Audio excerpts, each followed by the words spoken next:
That's not the intro? Oh no, it's the intro. I just instead of hitting unpause, hit stop recording. That's cool. Welcome back to the to the one more podcast.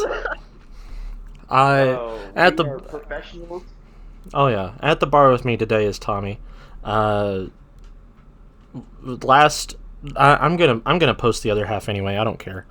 Um, No, don't post the I'm gonna post super it. short episode. Oh yeah, I'm gonna post it. Um,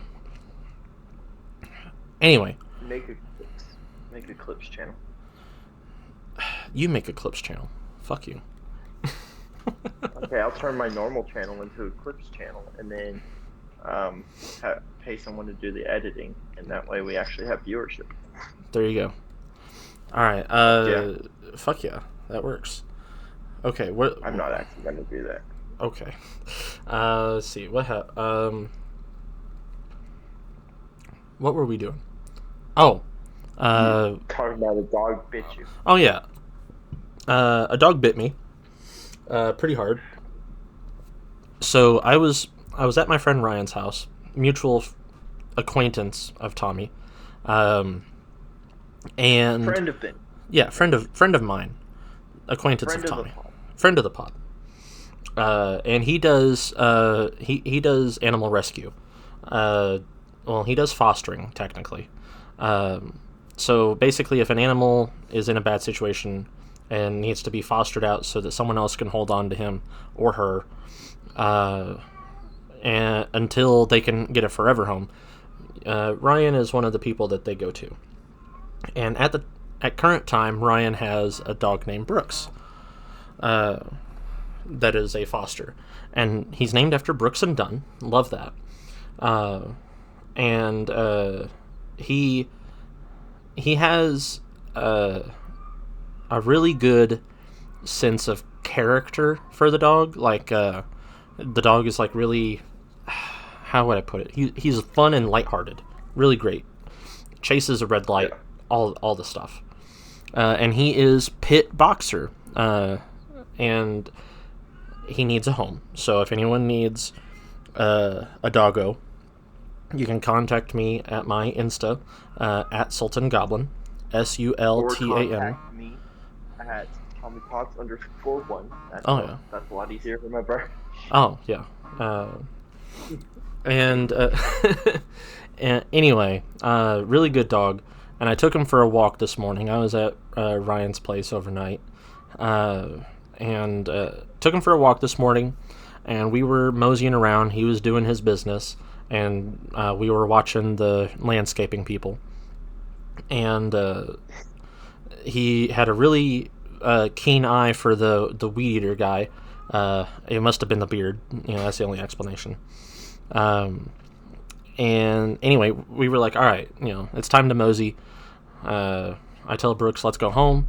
And we're on our way back to Ryan's place when, out of the blue, randomly, this dog of Brooks's size, and again, Brooks's boxer pit, so he's about a medium to large dog, comes up and instinctively, because me and Tommy have that same thing about us, little protector mode Yeah. goes in.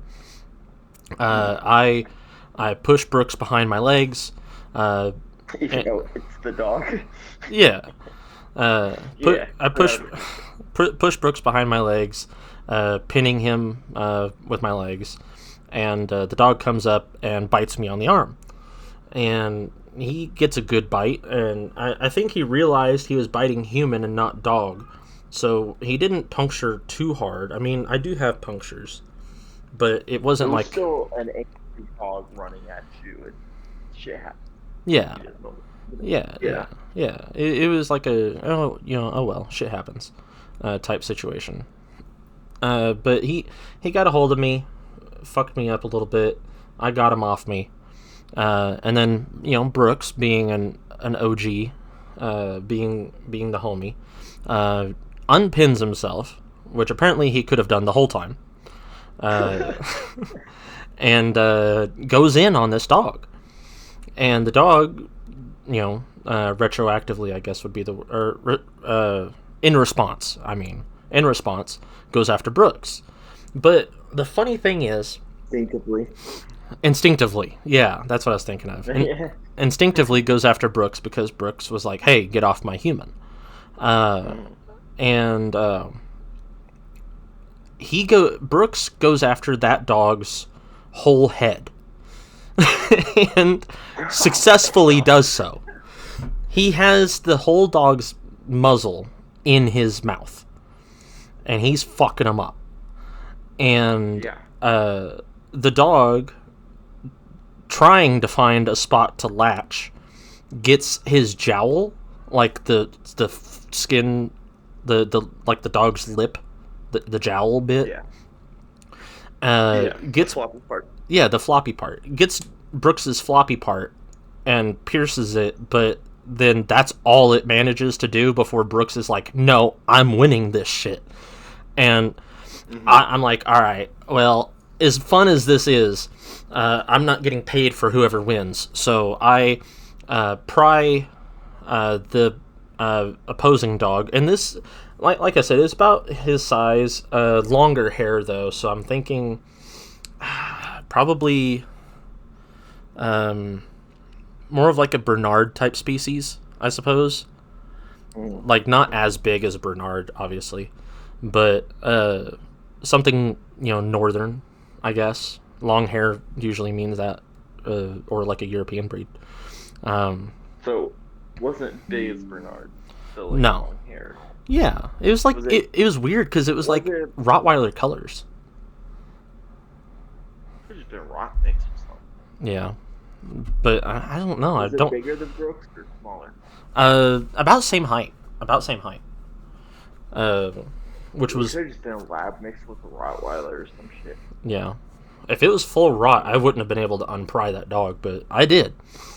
If I had Rottweiler colors, then that explains the aggression. Yeah. But I unpried him from Brooks's jowl, and out of the two of them, that one was the one howling for help. So that was funny to me because like it came full barrel straight at us. Put it in its fucking place. Exactly. Brooks handled it. So yeah, I get him off of Brooks's jowl, and then I'm like, all right, Brooks, you win. So I say that to him. I'm like in the middle of all this, still being my fucking sarcastic ass self.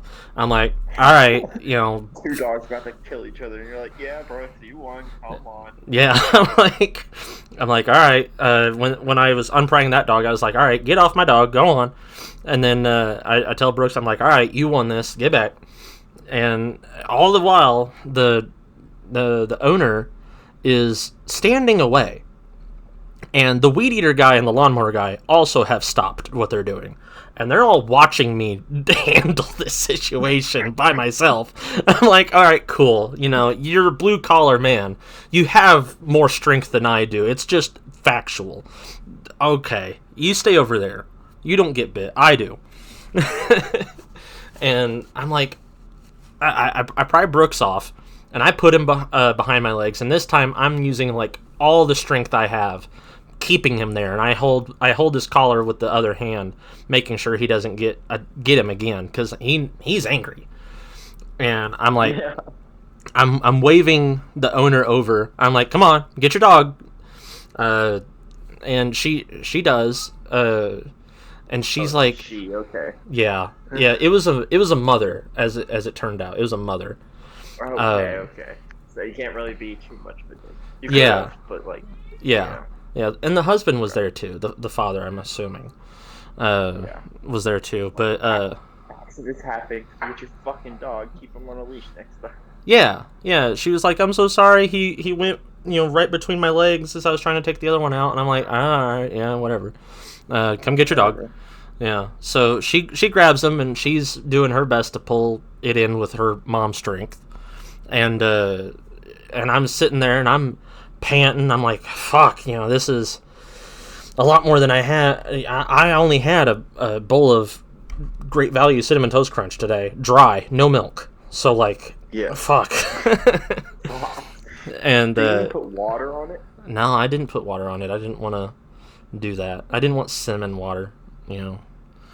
Yeah, I mean, Fruit- you're down bad. You gotta do what you gotta do, though. Yeah. No, I just complained at Ryan about not having milk. I just told him, get milk. And he's like, I'd also... yeah, anyway. He doesn't have a job. He can't afford milk nowadays. Yeah. Too expensive. Yeah, that's a different story. And it hasn't been decided whether or not he lost his job yet, so I'm not going to get into that. But I will get into this dog situation. I mean, fuck. Anyway, they were pulling the dog back in. And as they were pulling that dog back in, their other dog came out. But I wasn't worried about this one. I wasn't worried about this one. It was a 3-legged dog that was just happy to see me. For some reason. I would fucking punted that shit. I would have been mad, bro. Like, their big dog probably would not have walked out okay. Bro, I know. Part of me was like, it'd be really easy to just knife this dog for doing this. But yeah, like, knife him or just kick him in the fucking head as hard as you can. Yeah. Well, I didn't want him to... Brooks has a slit in his ear right now that's healing.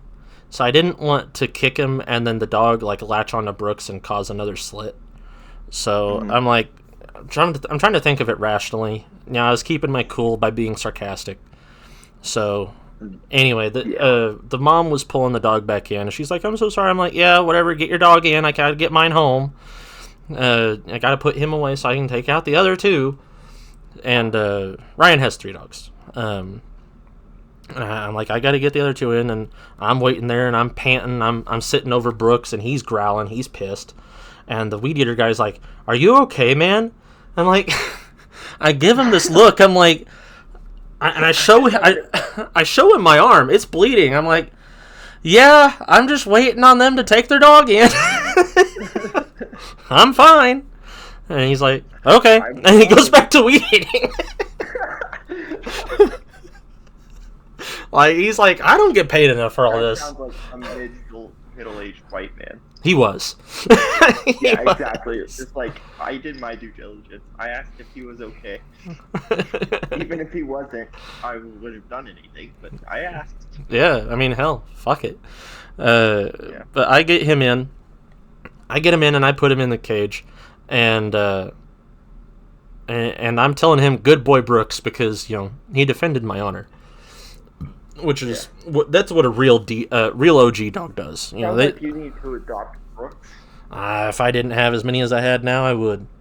But I feel like he would. Trying to get rid of them. Yeah, I don't want to get rid of them by adding Brooks. That's not what I want to do.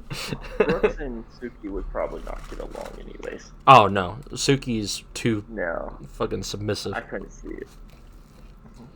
But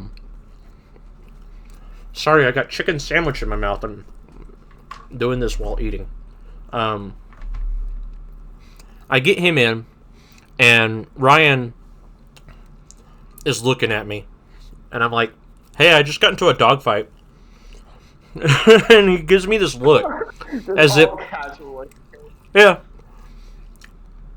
I tell him, I got into a dog fight, and I show him my arm, I'm like, I got bit. And he's like, well, why'd you take Brooks out the front in the first place? I usually take him out back. I'm like, well, I didn't know that shit, and you were asleep. So, I took him out front. It's because... It's because Brooks is really high energy, just all the time. Because he's got that boxer in him. And Ryan is not accustomed to boxers at all. No. They take a special type of owner. Yeah. Someone who's also high energy. Mm-hmm. Or someone like your dad that's like... If you can't go on a 5-mile hike for no reason, then you can't own a boxer. My dad, he'll sit there and he'll just be all about hanging out with his dog though, so he'll just play with her for hours and hours. But when I would take care of Merida, I would just take her off the leash and we just go hike a creek bed for 5-6 miles. Merida is friends of the pod for sure. For fucking sure. Yeah. Doesn't know what the pod is. Doesn't really care either, but... Doesn't care. She don't care about anything except for a laser pointer and for people. But he's like, well, I don't take Brooks out the front. I take him out the back. I'm like, well, I didn't know that. You were asleep. But he didn't start it this time anyway. Because Brooks had started a fight before. But not intentionally. He was playing, and Ryan's dog got tired of it. And, like, tried to tell him to back off. And Brooks is not accustomed to, like, dog conversation when it comes to play. Like with dogs, when they're playing, usually they like sneeze a lot to tell each other I'm still playing, I'm still interested, or they'll like kind of just go, they'll just exhale like that. Yeah, but Brooks is not aware of that. He grew up in prison, so quite literally human prison, in the prison training program. So yeah, so he has no awareness of like when to stop, when to start. So he got himself bit, and that's why he has an ear slit. But no, I told him, it's like, yeah, Brooks didn't do it this time. Brooks actually saved my life. And he's like, oh, that's cool. And say it was a save your life. You definitely would have killed that dog before it killed you. Oh yeah, definitely. I had my knife on me. I just didn't want to use it on a dog. Yeah, I mean, the knife would have been a bit excessive. I would have just kicked the fucking dog in its ribs. They tend to back off after that. Yeah, but I already have leg problems because I lifted a couch the wrong way, so... Yeah, I mean, if the owners were there watching, just fuck them. If they're not going to come get their dog, you kick that shit off of you. Yeah. But, no, I that dog running real quick. Definitely. Oh, yeah. Especially with Brooks barreling after him, handling that shit like a G. Man. Yeah. But, anyway, I get him back in his kennel. I'm taking the other two out. And, I see the owners again. They're in the backyard talking about it. And, I'm taking the other two out, and I'm doing, watching them, making sure they don't do anything stupid. And they go back in, and I'm like, hey, I'm going to, talk to the owners, see what's up. And it's... Like I said, it's a mom. She had mom vibes. And, she's... A mom and a husband. It's like, okay, this is a family dog. It's and their little kid was out running around without a shirt in the middle of November, but that's not for me to talk about. I mean, it's an 80-degree day. Oh, yeah, it was a really nice day. But anyway, I go up and I'm like, hey, just out of curiosity, does your dog have all their vaccines? I don't want to catch rabies. Showing them your arm, like. Yeah, I'm like, your dog bit me. I need to know if I need to go get a rabies shot or something. And they're like, oh no, my dog's completely up to date. I swear, it doesn't do this normally. I'm like, well, if it did it normally, your dog wouldn't be alive. That's one. Yeah. But, they're like, it doesn't normally happen. I swear, he just barreled out towards me and out from under me, and I don't know what got into him. I'm like, well, you got a weed eater guy here. You got lawnmower guy there. And me and another dog that it's never met. The dog's overstimulated, and it thinks defend the house. Obviously. Yeah. It's a kid's dog, so it is like go mode. It sees the puppy and it's like, I gotta protect. So facts. It's like, this is my territory. Get the fuck away. Yeah. It's like, imagine if we were a lot further away from the door than we were, because we were about 3 car lengths away from the door. Yeah. Wow. Yeah. He still just came barreling out. Yeah. I mean, if we were further, he probably wouldn't have barreled out at all. Or if he did, he would have gone after the weed eater guy, which, I mean, that guy wouldn't defend me. So, he probably wouldn't have defended himself either. But, anyway, it was a whole thing. I told him, it's like, don't worry about it. I don't plan on filing a bite report. I don't need all that shit. Sort out that drama. Yeah. So I figured, let bygones be bygones. Watch your dog. I told him, I was like, just watch your dog next time. You know, No if you need for any animosity, I guess. yeah, especially they live like 4 doors down from Ryan, so I'm like that would make it awkward anyway. Yeah. Yeah, so it's like, nah, just fuck it. Yeah, who cares? I got bit. It wasn't cool enough to have a scar, but you know, whatever. Can my okay? I'm playing Clash of Clans, not gonna lie, and I want my troops to focus on not the outskirts of this base and like go inside and take out the town hall, because they were all just chilling, taking out the stuff around. Yeah. And I'm trying to take out the town hall, so I at least win. Love that. Okay, we're doing good. We're doing good. We're making shit. There's bombs. Goddamn! There's like 5 bombs. What the fuck was that? Dude. You can only buy like 3 of them. Why did I do that? Oh well, I still 2-starred this guy. So fuck. Fuck them. Fuck. We move. I still got 880 trophies, and he ain't got shit. Yeah. You gotta catch up, Benny. I know. I gotta catch up. I gotta start doing some things. Yeah, because I'm about to overtake Danny's other base. Oh yeah. Trophies, yeah. You gotta. You're not even ranked in anything. You just defend. That's it. Damn. I mean, your base is pretty fucking set up, so you don't really have to worry too much.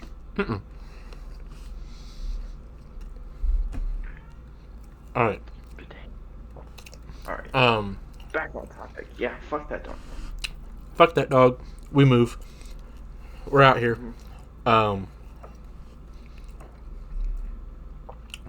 So, another thing I was wanting to talk to you about and tell you, because I find it interesting, is the Waffle House Index. The Waffle House FEMA Index.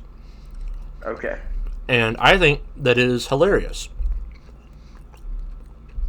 What is hilarious about it? People use it to tell whether or not a storm is really that bad. I mean, that's fair. Because Waffle House has like their own food trucks and stuff. If the storm's that bad, they'll just close down the store and operate a food truck. So the Waffle House Index, and you are right. They will just operate a food truck if they have to. Waffle House Index has 3 levels based on the amount of service that the restaurant can provide after a storm. So Yeah. they have the green, which is full menu. The restaurant sustained little to no damage, and it has full power. They have the yellow, which is limited menu. The restaurant is running out of food, or it has limited power. And red, Yeah. the Waffle House is closed to severe flooding or damage. Yeah. Since Waffle House has a limited menu for power outages and limited supplies, the index rarely reaches red. Yeah. According to... You make me want some fucking Waffle House. Fuck you. get it. Craig Fugate... Stuck in a house. Craig Fugate, who was, at the time of this article, the FEMA administrator, he coined this shortly after the Joplin tornado of 2011. So, shout out Missouri, you know, we made the Waffle House Index. I did not know that, but that's dope as fuck. It is. Unfortunately, the tornado was very devastating, caused $2.8 billion worth of damage, killed 158 people, and injured 1,150 others. But both of the Waffle Houses in Joplin remained open. Waffle House, especially in locations and areas that get a lot of hurricanes, has a reputation for its effective handling of the said disasters. It has a limited menu prepared for food shortages and power outages. So pre-planned menu. And it also assembles the Waffle House Jump Team, who can quickly reopen the restaurant after a disaster as soon as it is safe to do so. Otherwise, or other franchises such as Lowe's, Walmart, and Home Depot have these policies as well. That way, people can get what they need. Yeah. And Fugate, the previously FEMA administrator, once commented, "If you get there and the Waffle House is closed, that means it's bad." Yeah. There's no one there. That's bad. Yeah. I wonder if Waffle House employees get paid extra for working like severe storms and shit like that. Definitely not. Waffle House is out here giving everybody the food they want, but nothing they earned. I mean, that's fair. Yeah. Like, that's capitalist America, so I didn't expect them to, but it'd been cool. Yeah. Yeah. See, he also added that FEMA should send its people and equipment to such communities first. So that's how he told, oh, their Waffle House is closed? All right, we need to go there now. Yeah.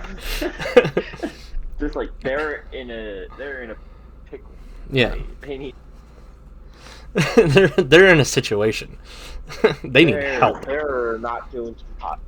And the article goes on to say, as bizarre and as silly as the Waffle House Index might sound, it does indicate how a community is doing after a devastating weather event. An open Waffle House can feed people who have lost their homes, hungry first responders. In addition, the quicker businesses like grocery stores, restaurants, and banks reopen after a disaster, the quicker the community recovers. The Waffle House Index is thus a surprisingly useful indicator of how well a community is faring after a storm. I mean, it makes sense. I'm not gonna lie, it makes sense. Yeah, it makes perfect sense. It's just wild to think that that's what we use to measure. Oh yeah, and before a storm, a Waffle House Index might indicate who is evacuating in the wake of any alerts or warnings. Businesses like Waffle House pay attention when the state governor declares a state of emergency or has all of the schools closed. They may, in turn, decide to close themselves and tell their employees to evacuate. If a Waffle House closes before a storm, it is a sign that they expect extreme severe weather and that people in the area should also evacuate. Damn. Yeah. And FEMA pays out here saving the world. And FEMA pays attention to those closures, so they can indicate how many people have evacuated from a town. So yeah, Waffle House and FEMA just be doing shit together. That's crazy. Yeah, Waffle House is literally saving lives. Oh yeah, saving lives, taking them with their grease. It's fine. Bro, Waffle House is top tier food. Oh yeah. I don't give a fuck. Where else can you go get that kind of food? Nowhere. Exactly. Waffle House is its own thing. Like, McDonald's, you can go get burger and fries everywhere. But where the fuck am I gonna get a Texas bacon, egg, and cheese, grease-filled thing with a side of hash browns? Absolutely nowhere. Absolutely nowhere. They're their own thing. That's why they're successful. Bro, I swear. I went to... There's one Denny's, I believe, total, where I'm at. Springfield. Yeah. And... yeah, there's one there. One. There's generally only one in each town. Bro, it sucks ass. Yeah. I've never... bro, the way that Denny's is talked about in media, like in movies and shit, they're like... say it's the greatest food ever. Yeah, and it's like, no, this is garbage. Yeah. It's straight garbage. No one wants to go to Denny's at 2 a.m. drunk. No, they want to go to Waffle House. Exactly. That's because Waffle House is the good shit. Yeah. I will say, however, Waffle House did hurt my feelings. Don't be a pussy.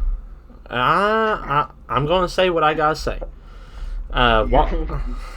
Get on your high horse, bud. Let's hear it. Okay, I'm going to get on my soapbox right now. And I'm going to tell you guys about how Waffle House... here we go.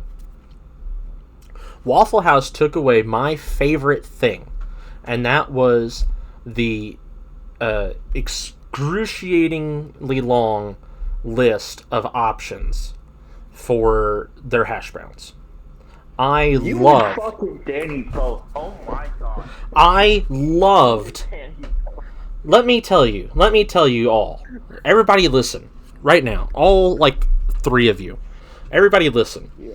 They had everything you could want for their hash browns. You could get them smothered, which means to top with sauteed onions, covered, which is melted cheese, chunked, which is grilled hickory smoked ham, diced, which is grilled tomatoes, peppered, which is jalapeno peppers, capped, Yep. which is grilled button mushrooms, topped, which is chili, Burt's chili, and country, which is sausage gravy. They took most of those away. Now you can get them smothered, covered, and chunked, but I'm pretty sure you can't get the rest of it. Mm-hmm. And that hurts my heart and soul. You can. It's no longer like an easy thing to do like it used to be. It's all like upcharged and shit. But like you can still do it. Like, it's I just... only know this because Danny and I fucked up a Waffle House after we got drunk, and it was like 2 a.m. How'd He you... was just like, all right, I'm gonna get everything on my hash browns. I was like, why? He's like, because it's the best. Did he Okay. also go into a rant about how it hurts him that they got rid of all of these? No, because he still just orders it anyways because he has money. Oh. Well, He they... just buys all the sides, then like they tells him to put it on it. Well, that's insane. But they used to have it... You know, you get what you like. They used to have it where the first 2 toppings for your hash browns, you had 3 options of hash browns: a regular, a large, and a triple. The regular was $1.90, the large was $2.40, and the triple was $2.65. And then the first 2 toppings were 45 cents each. And then every additional one was another 40 cents. So I would get it smothered, covered, chunked, peppered, topped, and country. That's how I used to get it. But obviously, as of recent, and I don't know if I've told the pod, but as of recent, I can't eat spicy food at all, and I can't have caffeine at all. So Which is terrible. oh yeah, it's the worst way of living. But You know, it doesn't really affect your life too much because you can live without it, but it's pretty. It sucks a little. oh yeah, I can't have jalapeno peppers stuffed with stuff and things. And there's the place that I went to earlier. Shout out 7th on Walnut. They had a spicy burger, which is it was called the jalapeno berry, the Halle Berry, jalapeno berry burger, and it looked phenomenal. But I couldn't have it because jalapenos. But Yeah. that's I mean, one of my favorite burgers I've ever had, you wouldn't be able to have. It was jalapenos, tomatoes, and onions all in one burger with pepper jack cheese. Yeah, you would not be able to eat that, but No. it was so good. yeah. I could take the jalapenos off and eat it, but it wouldn't be the same. Yeah, they could just keep. It was all diced, like all the vegetables were on it. That was diced, so they could just take out the jalapeno. Exactly. But It still would have been great then, but Yeah. you don't get that yeah, jalapeno flavor of it. exactly. It adds flavor. It adds spice, but it adds flavor. Jalapeno flavoring is so good, but generally I don't like the jalapeno pepper itself. Yeah. Mhm. Interesting. Yeah. Hmm. I don't know what it is, but like I like jalapeno cilantro wings. That is literally my favorite wing flavor from It's Just Wings. Shout out, friend of the pod. Shout out. Shout out. Yeah, but like that's my favorite wings to get is a jalapeno wing. But if someone hands me a jalapeno pepper, like stuffed with cream cheese or something, I'd be like, I'm good. I don't really want this. Fair I prefer enough. like if I'm eating a pepper, I prefer like a poblano or something, because like then I don't know, I just like the flavor more and the texture of it more.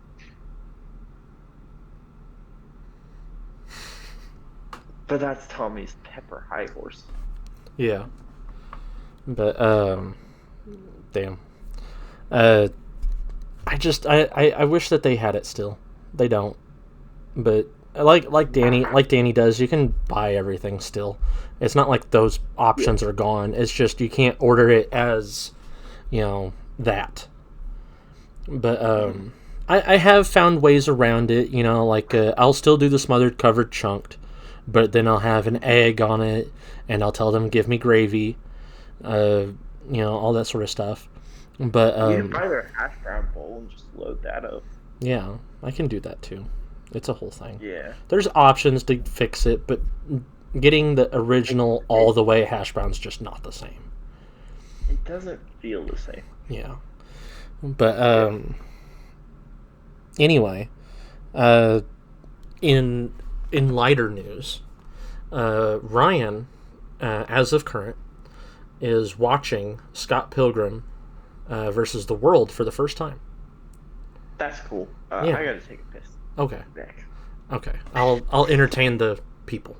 This is what happens when you drink 3 beers in 30 minutes.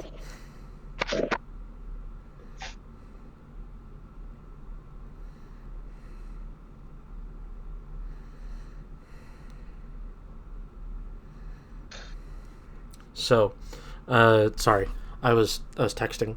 Friend of the pod, Ryan, is watching Scott Pilgrim versus the World for the first time right now, and it is hilarious. For those who haven't seen it, I recommend skipping ahead to when Tommy's back because I'm not going to talk about this in front of him. It's just not interesting. But he got to the point where Ramona left Scott for Gideon again, and it's oh man, he's about to get to the part where he has or I think he may have already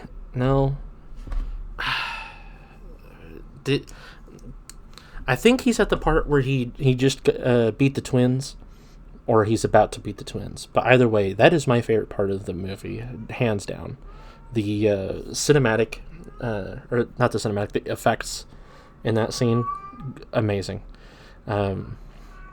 If you hear cat howling in the background, my cat is in heat. It's a whole thing. But, oh man, that movie's so great.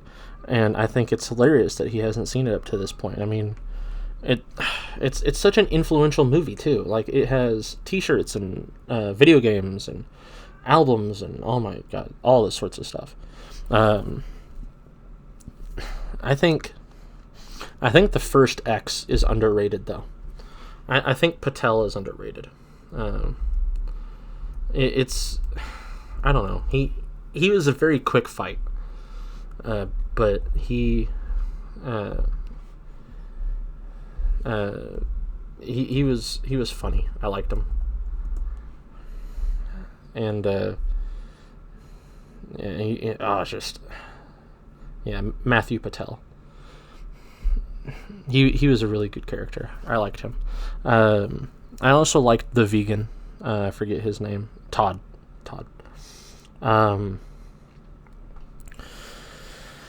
So great.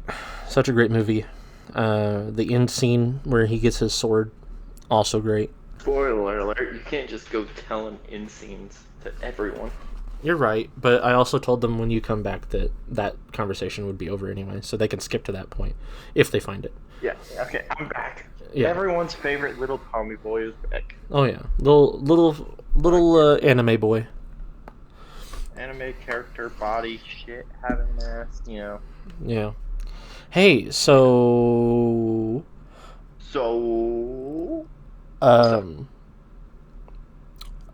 I am nearing the end of Shield. Okay. And how far into the end? Like I'm Ice Gym, Dragon Gym. I'm about to fight the champion now. Oh, way further than I was thinking. Yeah. Okay. And I am really liking it. I'm thinking. I was telling Christian via. Do we want to go via Lobster? Yeah, we're gonna go via Lobster. Yeah, no, via Lobster. He doesn't get out of it. Yeah, not until he gets on the pod.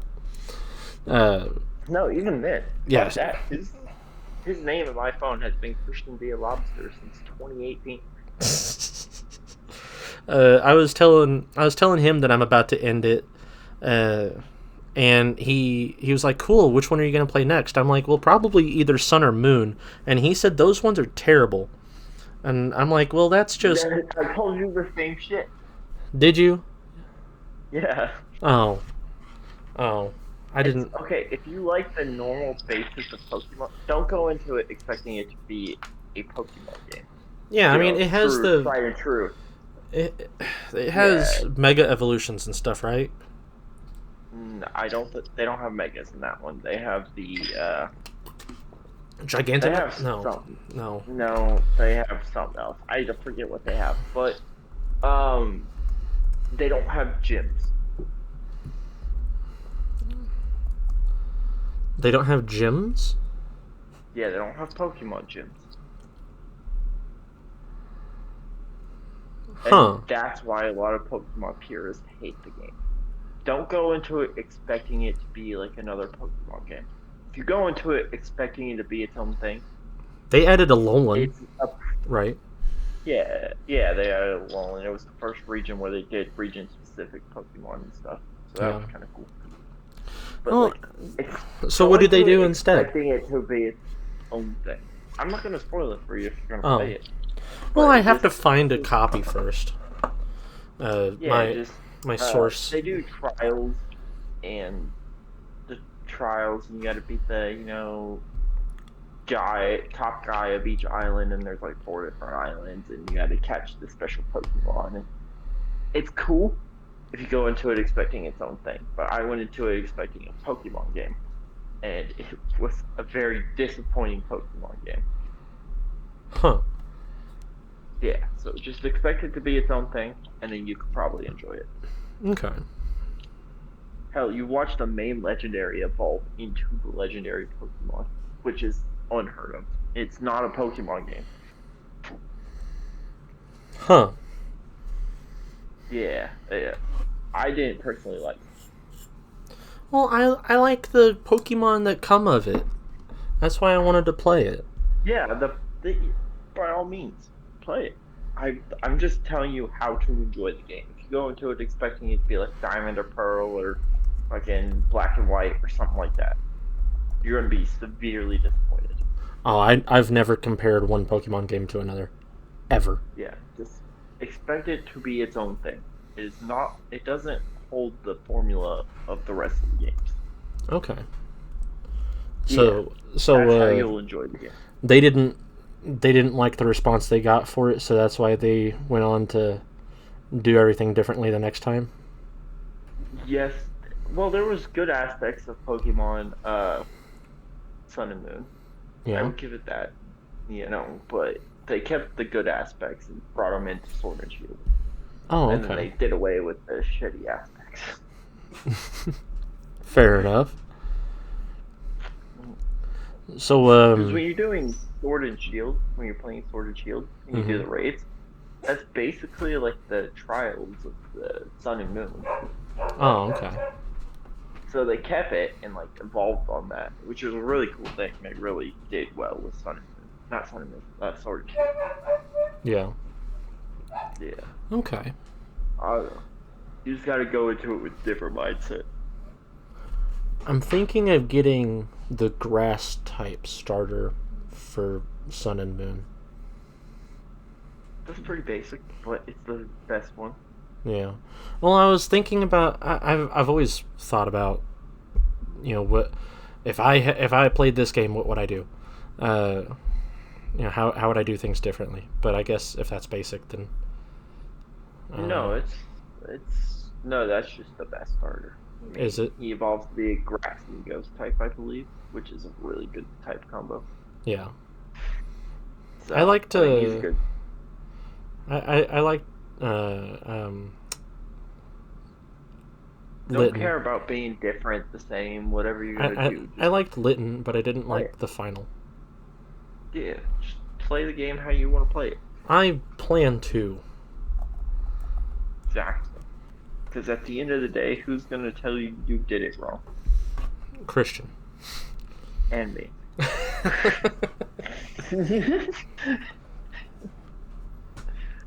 Oh man. It'd be like that sometimes. It do be like that.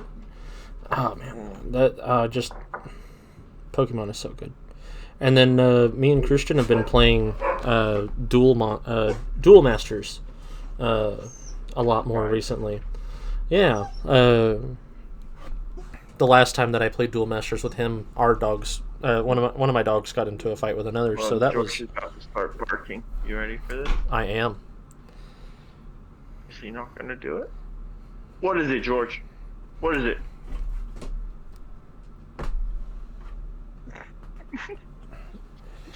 Yeah, you sure told them, buddy.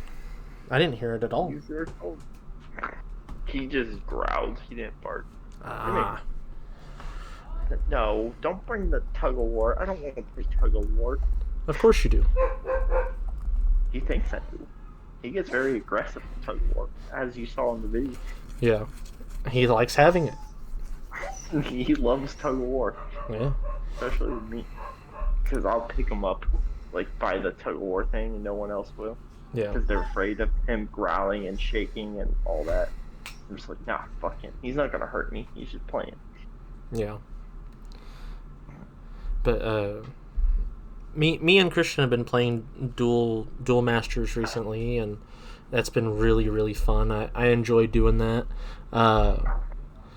You should get into it, possibly. Duel Masters? Yeah, Duel Masters. Is it just the thing where you battle Pokemon all the time? It is Yu-Gi-Oh! Oh, Yu-Gi-Oh! Or Master Duel, not Duel Masters. Duel Masters is an anime of which Yu-Gi-Oh! I have never Masters seen. Duel. I'll Yeah. download it. Fuck it. Hell yeah. Duel Masters is a I beat 3-season Christian. anime. Did you tell Christian about how I beat him in Yu-Gi-Oh? I haven't. No. I will right now. I will right now, though. That sounds hilarious. Just tell him, hey, Tommy told me to beat you in Yu-Gi-Oh with your shitty deck. Tommy. I won't let him live it.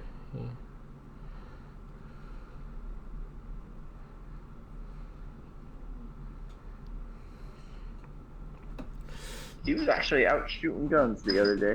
Or today, I guess. Yeah. Yeah, I saw that in his story, and I'm like, oh my god, I didn't think that you'd be a gun person. And he's like, oh, I'm not. But, I guess gotta learn at some point. Yeah, I replied to his story. I was like, are you shooting guns? He's yeah, I just learned how. I was like, soon you'll be voting for Trump. Oh, goodness. I told him, I didn't tell him that. I told him, hey, if you ever decide you want to go shooting, hit me up. I got guns that are far more powerful than what you're playing with. But he's like, I want a pink gun. And I'm like, well, go to Bass Pro. They have one. They have one. Yeah. They have a pink 9mm you can have. Yeah, it's a pink Ruger EC9S. Yeah. Yeah. No, I thought about saying, damn, I knew you were a little bit more manly than you were letting on. But then I was like, nah, the voting for Trump's more fan. Oh, yeah. More funny. Oh, yeah. Hilarious. Yeah. Oh, man. Glad he's learning guns, though, because it's a very useful skill, oddly enough. Oh, yeah. Very much It's so. good to not be scared of guns, though, I should say. Yeah. Don't be scared of guns.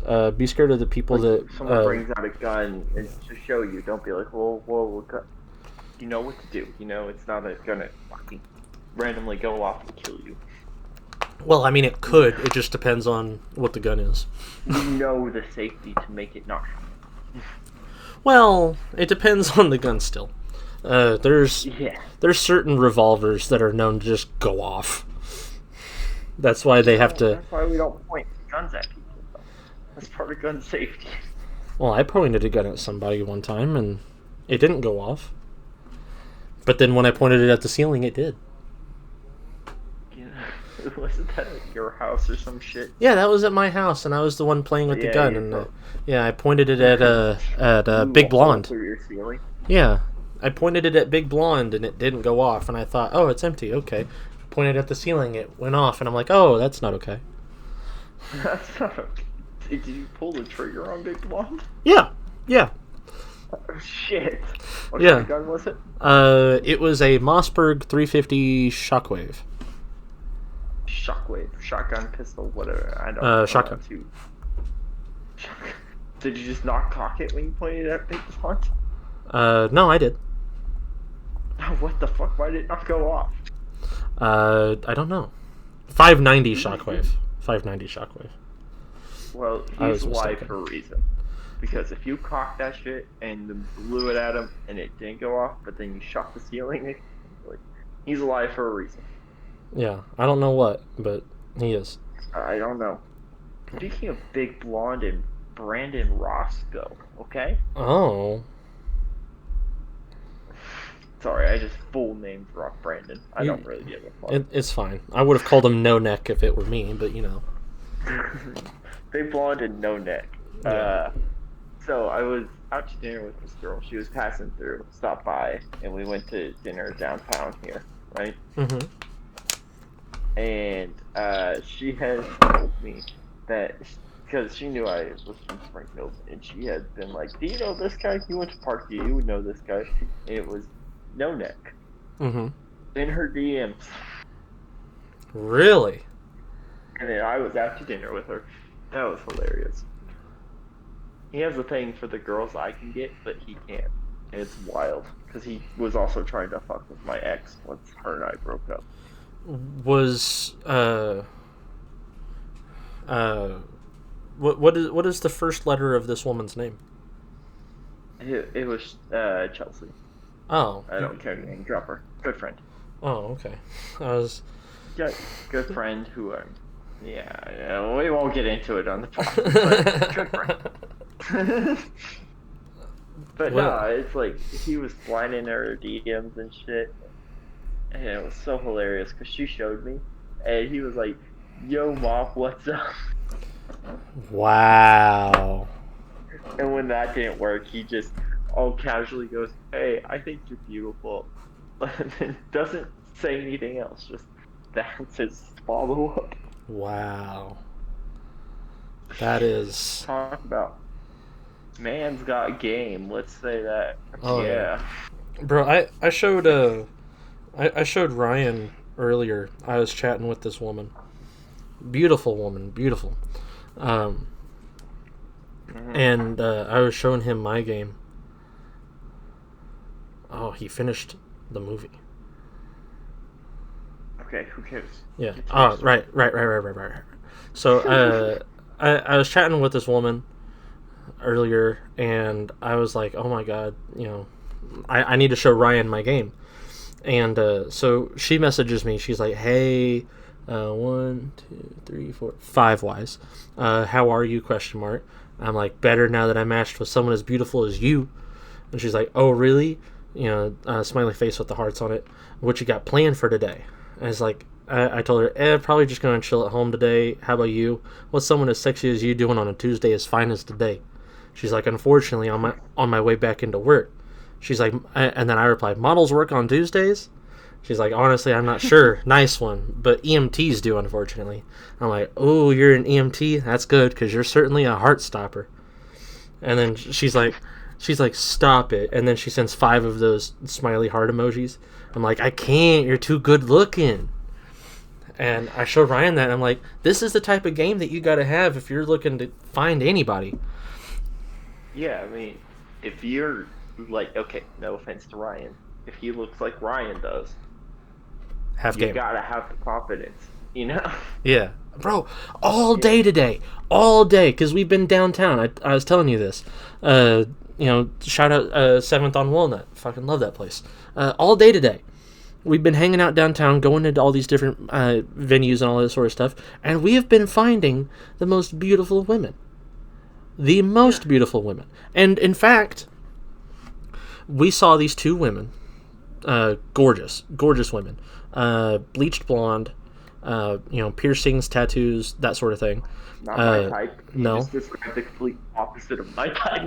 But yeah. Yeah, you know, bleached blonde, tattoos, piercings, wearing, you know, pajama clothes in public because they don't care. Yeah. Probably didn't do their Girls. Yeah, college girls probably didn't do their makeup. They're looking for for some grub, and then they probably, you know, are going to go back home and smoke weed or watch Netflix or something. And we saw them walking into downtown from the parking space. And he points them out, and he's like, those women are beautiful. And I'm like, well, go get their number, dummy. Go try to talk to them. But Yeah. You're not going to learn how to talk to a woman without talking to women. And he's like, I don't do that sort of stuff. I don't just go up to people and just start talking to them. Okay. And It's this so is... much easier. well, before you say that, this is what happened. I told him, you've got to talk to somebody. You know, I cannot do what Tommy does for me, but for you, your whole life. I cannot force you into situations. So I made you talk to a woman. yeah, And you got her number and shit. And Yeah. it's like, there. It's not that hard. They're not scary. exactly. So anyway, we get food at 7th. We go into the bookstore right next to it. Shout out Bookmarks with an X, like Karl Marx. And we come out, and there they are again. These same women. And they gave us eyes the first time. They looked at us. And they acknowledged our existence. And then the second time, they looked at us again. And he still didn't do anything. And I'm like, bro, Brian, I'm about to go get both their numbers, and I'm not gonna share them. or you're at least gonna try, because you miss 100% of the shots you don't take. Yeah, it's like, at least go up to them and be like, hey, you know, go about your day all you want. What changes in your life if you don't? Like, what changes if they say no? Yeah. I told them this, Literally like, nothing. exactly. Like, all you got to do, literally, you don't even have to get their number at all if you don't want You to. just gotta try. Yeah, you got to go up and be like, hey, you know, go about your day after this. I don't care. I just want to tell you, you look really good today. You know, whatever you're doing, it works. And then just walk off. Just be like, all right, see ya. Or, okay, one thing that might help Brian is going up to girls he doesn't find attractive and complimenting them. Yeah. It's like, Or, like, he has no interest in these girls and just complimenting them. Because that would boost his confidence, like, okay, this isn't so scary, it's not so hard. And when he does find a girl attractive, he can do that and be confident about it. right. It's like, you don't have to, you don't have to hit on certified 10s. You know, I mean, not that Springfield really has You that don't have many. to compliment a girl, you can just give a compliment. Yeah. It's like, just be like, hey, you look good today. Every time I approach a woman, I'm just like, okay, I don't expect anything to come of this. She'll probably tell me to get lost, but then I just go about my business, do what I do, and then if I get the snap or the number, then great. If not, I just move on. It's not a big deal. Yeah, and it's like, the worst they can say is no. I mean, the worst thing they can do is mace you, but, you know, or, well, probably. They're not going to do that if you're fucking come up to them all nice and respectful. Like, they're not going to fucking do that. Exactly. It's like, all day today, you know, I fucked up my leg lifting a couch 3 days ago. Got bit by a dog. And I got bit by a dog. So all day today, I've been hobbling, and I haven't been able to lift too much with my left arm. But I still was. When I saw them, I gave them a smile. I'm like nodding my head. You know, I'm letting them know I see you. You know, I'm out here and I see you. And all day, you know, when we were sitting, shout out 7th on Walnut. When we were sitting there eating, every time a woman walked by, I gave them a smile and a nod. That's all you gotta do. That'll help your confidence right there. Instead of looking at your toes. You know, Avoiding eye contact, tuck your tails between your legs. Like, no. Like, what the fuck? exactly. Like, You go up. don't look like a man doing that shit. Yeah, it's like when one time I went downtown to Hertz. I think that Hertz moved though. I went down to Hertz. They did. Yeah. Unfortunate, but went down to Hertz with with Big Blonde and some others. I think it was, or maybe I went with Ryan. I can't remember. And the lady at the front of the the front the register, gorgeous woman, absolutely gorgeous. And I knew it was late enough at night that she was probably most likely 18 or older, because I think there's a limit in Springfield for how late you can work as a teenager. So I knew, if I wanted to get her number, I'd have a shot. I weighed all my options, and I walked up, and I'm like, hey, let me get this, and here, you're really beautiful. And then I pulled out a little teeny tiny rubber bear, and I put it on her register. And she's like, oh my God, that's so cute. That's the nicest thing that's happened today. And I'm like, well, I'm glad I could make your day.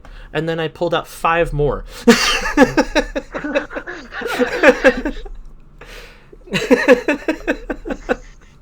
Bro, I'm telling you, I used to ride around my bike with it, ride around on my motorcycle with a Squishmallow in my hoodie pocket, right? Just one of those little tiny ones. Yeah. And I actually give it out to people, give one out to people, because they were like $5 for one, and then and it was a great conversation starter for cute girls. Yeah, it's like just you don't have to. Yeah, you don't have to spend Tiffany's level money just to make a woman happy. All you gotta do is just give them a smile, let them know that they're seen, and not in a creepy way. Give them a smile and an interesting conversation, and that's pretty much it. Exactly. It's like walk conversation, just a fun, joking, little debate, or talking, joking around sort of thing. Yeah. For audio listeners, obviously audio listeners. For listeners, one of the things that Tommy told me, and I don't remember if you said it on the pod or not, is a good conversation starter if you're into Pokemon like we are. Is what's your favorite Pokemon? And then if they say something that isn't what you like, tell them they're wrong, and start a little fun little cute debate. It's not even It's not even just Pokemon, right? Yeah. It's just anything. You notice they're into something. Say they have a fucking anime shirt or something on. Just be like, I've never heard of that anime. And then they'll describe it to you, be like, oh, you'd actually like this. Just something. Talk about it. Yeah. It's like, they're passionate about something. Yeah. And their something is not the best thing. And you gotta know what the best thing is. Say they're into Attack on Titan, tell them Soul Eater is better. Hey, Soul Eater, first of all, is better, but fire. only in the manga. Yeah, the manga is better than the anime. But still, it don't matter. Yeah, it doesn't. Not even a little bit. It's like it is the most meaningless little debate. Yeah, you're just starting a conversation. You're talking to this person. You're just making them feel comfortable. That's all it is. Yeah, it's like recently my conversation starter has been. I recently, in the past couple months, I've picked up a conversation starter that I really like using. I'll say, I have a hypothetical for you, and they'll be like, okay, well, what's up? Okay, hypothetically, you live on a farm, and you have one of those big traditional red barns, okay, made of wood. You got the sheet metal, roof, whatever. And hypothetically, we're friends, okay? Every time I come over, be it for holidays, whatever, and I wait for you to go to sleep, I go to your barn, and I take one piece of wood from the barn. Random piece of wood. Not any specific location, not taking a whole chunk, one piece. And I leave. Yeah. How many times could I take a piece of wood from your barn before it collapses? And most of the time they say, what the fuck? What the fuck are you talking about? But hey, they're into it. They're like, I want to know, what the fuck's going on in this dude's head? Yeah, it's like they will either think I am the creepiest person alive, or because I do have to say while they're asleep, because they can't see I'm taking the wood. No, one. You gotta steal the one. Yeah. No. People are NPCs. Say what the fuck you're gonna say. Yeah, it's like for some reason they love that. They love that shit. You just say the weirdest, most unhinged shit, and you're like, and then there's this. Oh yeah, I'm about that. That sounds fun. Yeah, it's like You gotta think, a woman gets called beautiful or like, gorgeous 90 times a day probably. Like that's so like basic. Yeah.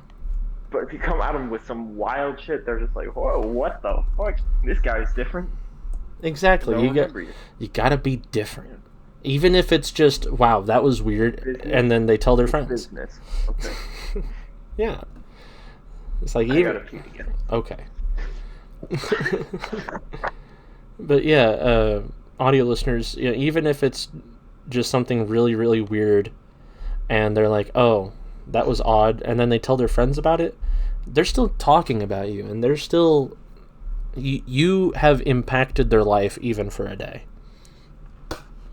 And that's more than a lot of people can say that they've done for that person. And that's a lot more than that person can say that has happened to them. I, for one, like to make an impact on everybody's lives that is somewhat good. And it's hard, because you'll come across people that all they want is negativity. They feed on negativity. Like Big Blonde fed on negativity. A lot of... I'd say 2 out of 3 of my exes fed on negativity. And it sucks. And you have to get past it. And you have to be like, okay, well, that was a fluke. I'm not going to let it affect my whole life.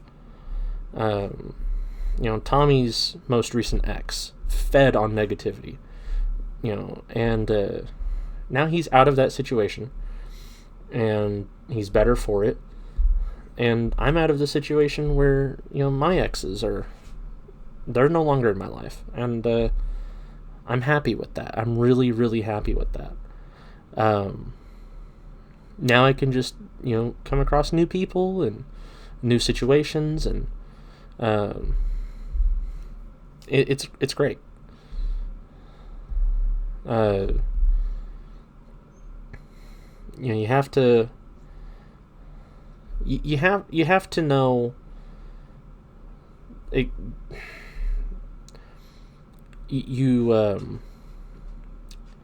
how do I want to word this? You have to know what type of people you're surrounding yourself with. Otherwise, you're going to run into situations where they will want what isn't best for you. It took a lot of time for me as a person, as an adult, to really figure out that the people that I was surrounding myself with were not there for me. They were there to see my downfall. They only wanted me when I was at my lowest. They wanted the side of me that I didn't want for myself. And now, look at me. I've got Tommy. I've got my friend Autumn. I've got Ryan. I've got Autumn's fiance, Trent. I've got Christian via Lobster. And I'm happy. I have people in my life that are positively affecting me. They are looking out for me. They are wanting what's best for me. They are telling me, hey, you really need to do this. That way you can get to where you need to go. They're not telling me you need to do this because I want you to. They're not telling me you need to do this because it'd be funny for, me. They are, they're wanting what's best. And, yeah. You're either talking about therapy or good friends. Good friends. Good friends. Good. Yeah, I'm telling them. I'm not on that list, but good friends. I put you on the list. Okay, good. Yeah. I'm not. I found them. To tell you you're doing, I found the miniature bears. Fuck yeah. How do I get more of these? They want $1.80 a bear. This person is selling them at a gouge. I got them for 25 cents a bear last time. Check Etsy, because Etsy's probably where it's at. That's what I'm on, is Etsy. That's where they're price gouging me. Really? Yeah. Damn. Fucking wild. Teddy bear miniature is how they wrote it. Well, I will look up that. But I was telling them, you gotta surround yourself with good people, and you gotta. Well, I found ducks. I could start doing ducks. No, the teddy bears are better, hands down. But you gotta surround yourself with good people. You gotta. You got to get yourself out there so you can find them, and you got to cut out the people that aren't helping you grow. That's just how it is. So. Fact. Yeah. I can only find the ducks now. Why am I only... Oh, because I don't have bear in the title. Or the while search. You're doing that, I'm on Tinder in this small-ass town, and... Like, it is fucking wild. Is it? What's... It's either tens or twos. It's either tens or twos, dude. That's interesting. It's facts. 1 second, you get here. I will screenshot that. Okay, boom. FactoryDirectCraft.com. What is this? I don't want the worldwide... No. There's a lot more twos than tens. Because it's just... One Piece. They're really selling One Piece for $1.67. I need... So, more these are literally for less. two girls back to back from each other. I'm going to send it to you. And it's either tens or twos.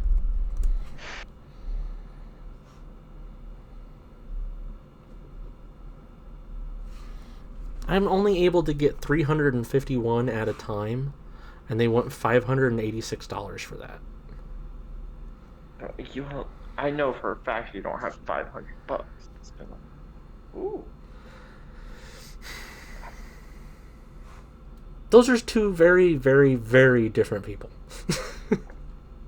Yeah, and they were back to back. Tens and twos, bro. Tens and twos. I'd say the first one's a 1. Yeah, not very great. Yeah. I mean, they put on a nice dress, so I guess a 2. The second one really knows how to dress themselves. Right? Damn. That's nice. Well, that's what I'm dealing with. Yeah. Man, I need to find these bears for not $1.67. I need to get inflation, bro. I need to get back to for cheaper. Well, 351 of them for $586 is insanely high. Yeah, well, you're not going to spend that much on bears anyway, so what does it matter? Buy a few of them. You don't need that many bears. I guess I could start doing flocked bears. Those are cuter. But that means I get a lot less. But they are a lot cuter. Decisions. I need a good conversation starter.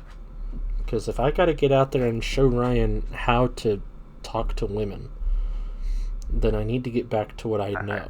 And what I know is bears. Is Ryan a good prodigy? Because he doesn't seem to have very much self-confidence or respect. He doesn't. And you're right. It is very, very difficult to teach someone that knows nothing about, the dating world. Something as... Yeah. He dated one girl for how long? For a few years. And then he dated M. We'll call her M. or a M. couple Yeah. months. Yeah. Yeah. Well, I'd say maybe a year at most. Yeah, regardless, two crazy bitches for not very long. Right. Well, one girl he was with forever, but she dumped his ass as soon as she found something better. Exactly. And now she's up in Cheese State. Well, when I ran into her in Springfield, she was with like two other dudes hanging out, so like she had options. See, the six of the bears for $7.34. I'm just gonna go with the flocked ones. The flocked ones are nicer. You gotta step it up. Gotta step it up these days. That's what I'll mark it to. But yeah, he hasn't got a really good understanding of what is a healthy relationship. Right. Which is fine. I mean, you still gotta learn, but still. Yeah. Gambling. So I think if I can... Ooh.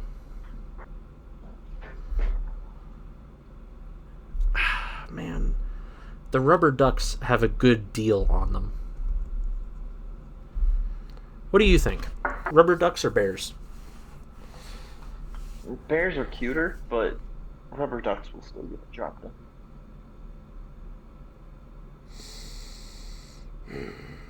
I think I'm going to stick with the bears because I feel like bears will make it to the bedroom.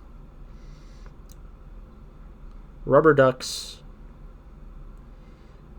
might be traded amongst friends. Yeah. Yeah. Fact. Yeah. You gotta know what the end location of the bear will be.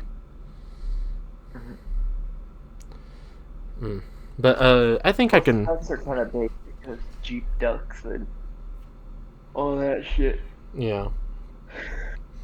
But I had a duck on my motorcycle handlebar for a long time. Oh, did you?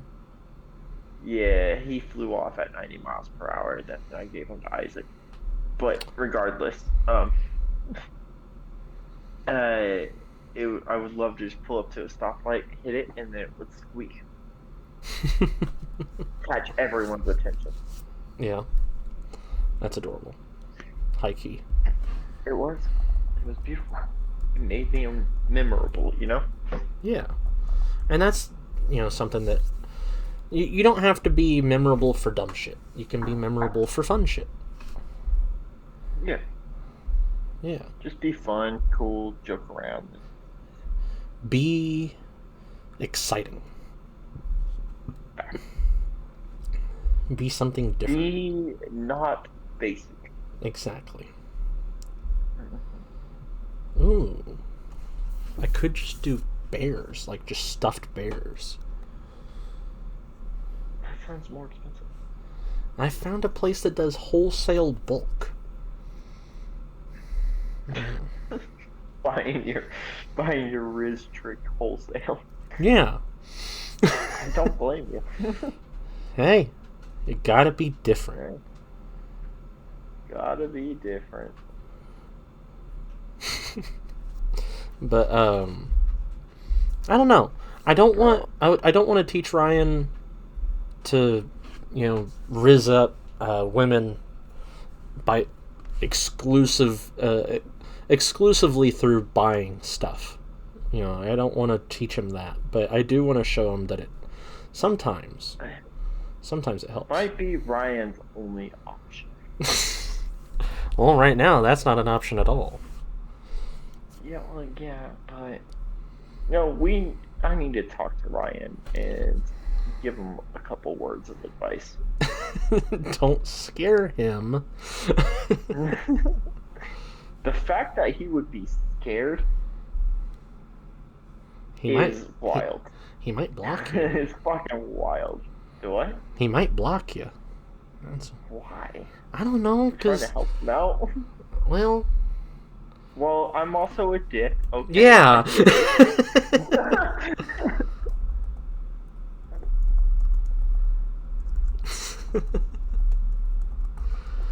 Oh, you never told the pod what you're drinking. I'm drinking Yingling. What else would I be drinking? Yeah, I'm fair. on the last one.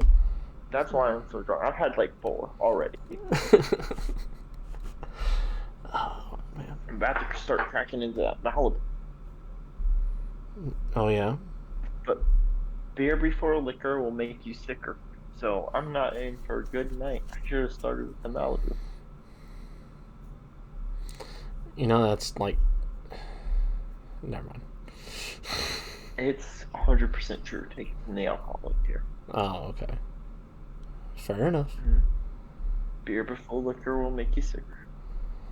Or should I say bare enough? Fair enough.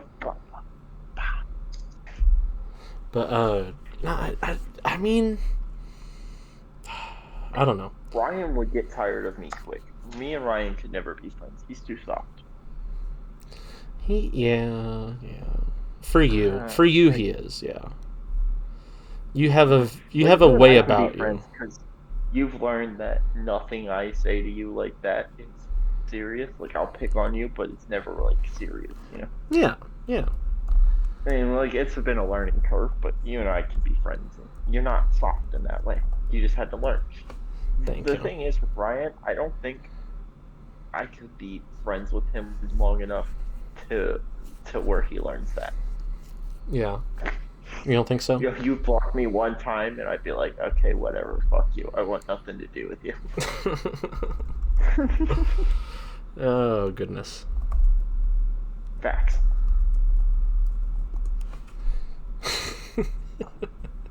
Like with you, it's like you and I are good friends, so it's like okay,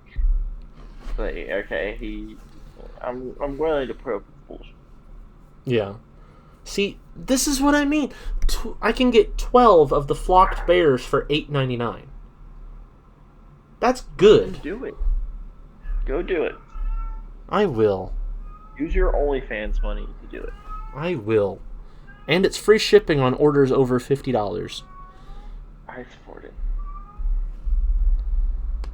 How many can I get of this?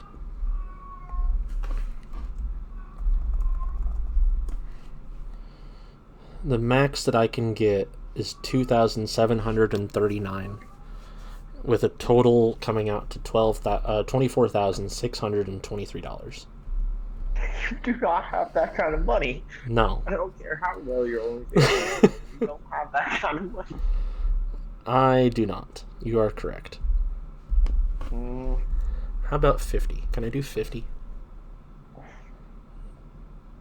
They come back to 12. No, you cannot do 50.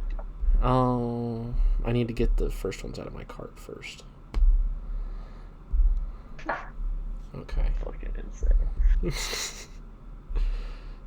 Let's see. 50. $449.50. No, can't do that. What is your bear budget?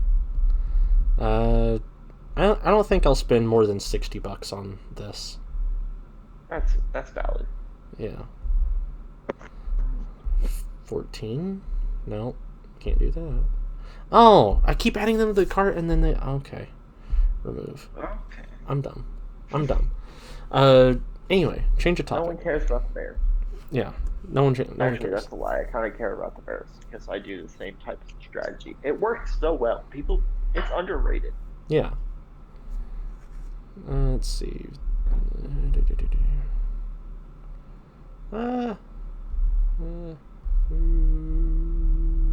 Update. Okay, I can do 7. So, hey Google, what is 7 times 12? 7 times 12 is 84. That's 84 flocked bears. That's pretty good. That's a good amount of bears. Yeah. Do it. Fuck it. Yeah, I could do that. Alright, cool. That's my plan. I'm going to show him the flocked bear method since I don't have access to the rubber bears. But, change of subject. You think you might do the Duel Masters, though? Master Duel? Oh, I downloaded it. Bet. Bet. yeah, it has a tutorial and everything if you decide you're really going to get interested in it. It does have a Why battle would it pass want to track my other apps? That's stupid as fuck. so that it knows things. Stockish.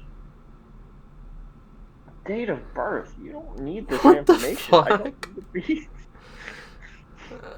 So I told him, Tommy told me he beat you with your shitty deck, right? Mm-hmm. This is Christian, obviously. Yeah. He's like, what do you mean? I'm like, Yu-Gi-Oh? And he's like, right. I didn't know he played. And nah, I can beat his colonizing ass. I'm like, what the? Why did that escalate so fast?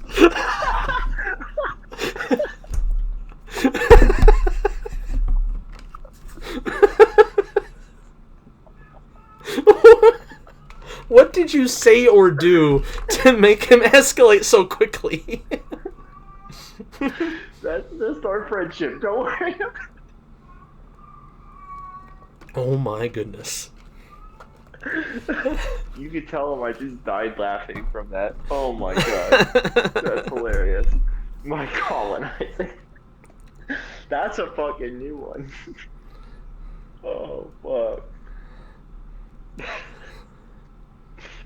That's a new one. Okay, okay. You're gonna have to take it back full swing.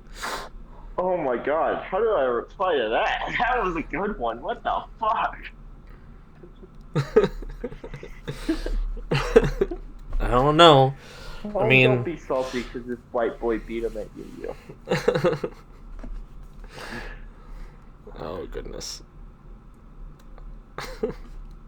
Don't be salty because a white boy beat you at I Yu-Gi-Oh. gotta tell that to Nanny. That one was good.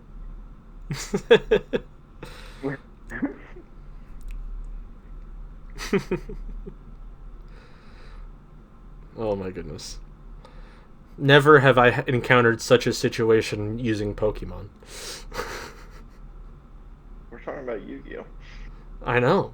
That's why I'm saying it's like Pokemon. Pokemon is like so calm, and then Yu-Gi-Oh is like, nah, colonizer.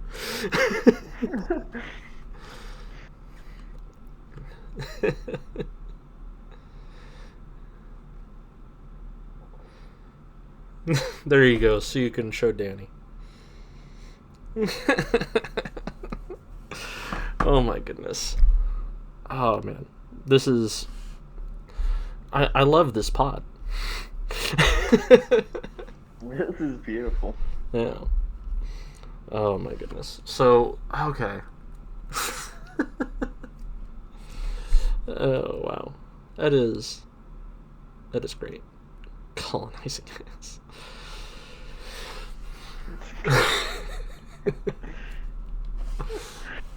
You know, I don't think I've ever heard anybody call you that before. That's a good one. Yeah. It definitely works. That's. Oh man, that. Damn. That's like the best roast for a white guy like ever. Like if you come in a white guy sideways, like call him a colonizer. I never thought of that before. Oh man, it's all over TikTok. I guess. I've seen a couple. I've seen a couple videos where they just like straight up call white people colonizer, and I'm like, well, I mean, you can't really come back from that. But I never thought Christian would call you that. Well, you can't argue it because white people are colonizers. Right? It's like there's no comeback. What are you gonna say? It's like you lost the Yu-Gi-Oh and the land. I mean, fuck. Fuck. No. Just like, bro. The sad thing is, it was white people who colonized Mexico too. So Christian's, he's completely based. Yeah. It's like fuck. Fuck. He wins. Can't argue with that. Fuck. How am I gonna lose a roast battle to a gay guy? How are you gonna lose a roast battle to a gay guy who shot a gun for the first time and then immediately said, "I want a pink one"? She literally said, "Nothing scarier than a queer with a gay gun. Well, with a gun." No. Then after he showed his target practice, he said, "Slay."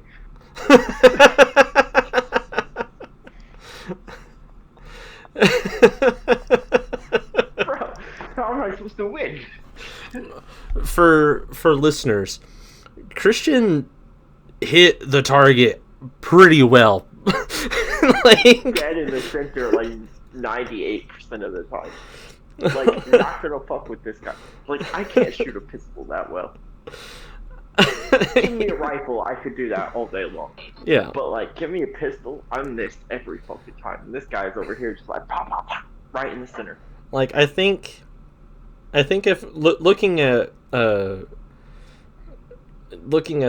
range, I think it's like a 50-yard distance.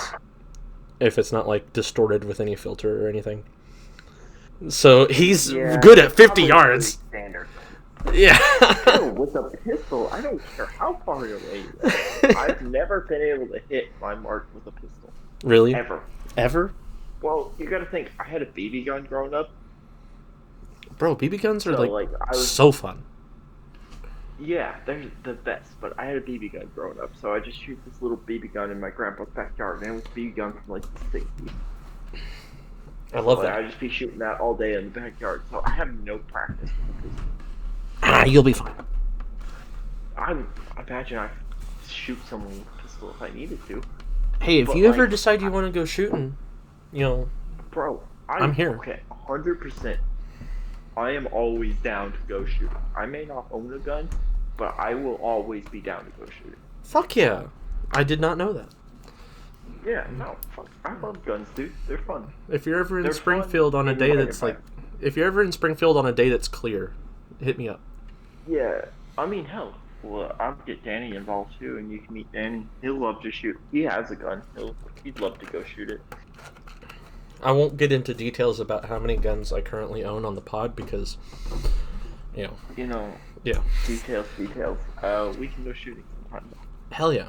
I will definitely take you up on No, that. like, I went shooting with Devin one time, and I outshot Devin until we got to the pistols. Then I couldn't do shit with pistols.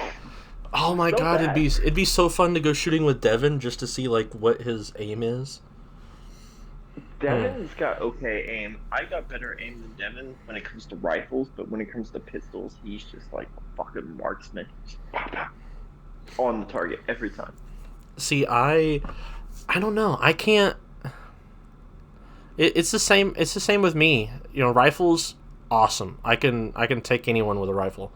Pistols, you know, maybe we go back to rifles. My thing is, like, with a rifle, like, I can sit there and relax with a rifle and, Yeah. like, not anticipate the recoil. It still hit my mark.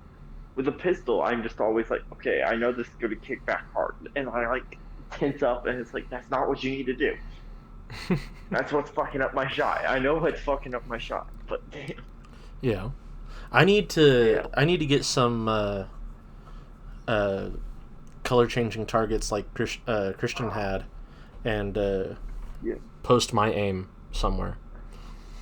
Bro, like, okay, I hit a PlayStation controller, like a PS3 controller, right on the home button, which was what I was aiming for, from about 100 to 150 yards out, Why were you shooting a rifle. controller? because it was broken. I had stick drift to all hell. Like, stick drift so bad, the stick didn't even stay where it was supposed to. You can fix stick drift. Or you could blow it with a 270.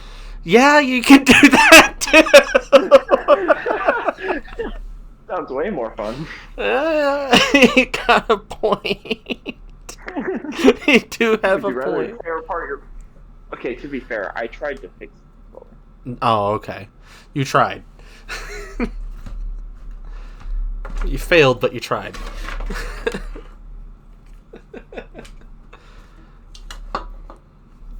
Hello? Oh, okay. He went mute. Oh my goodness. I'm gonna have to show. You know what? I think I'm gonna change my Instagram to be the One More Pod Instagram. I'm not using it anyway, and I feel like it'd be really cool to add some pictures of context to these podcasts, since I can't figure out how to do anything else. Yeah, that could be cool. Yeah, I'm definitely gonna do that. I'm gonna do that.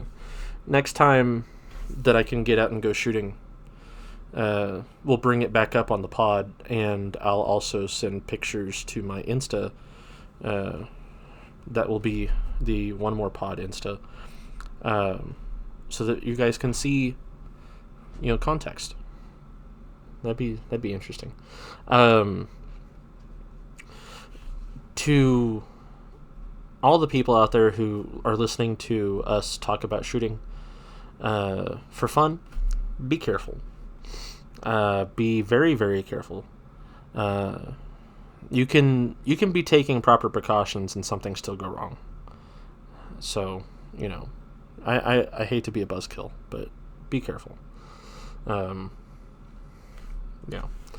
I watched a video of this person that was doing everything right. They had eye protection, all this sort of stuff. But they were just standing. They did one thing wrong. They were standing a little too close, and they were playing with tannerite.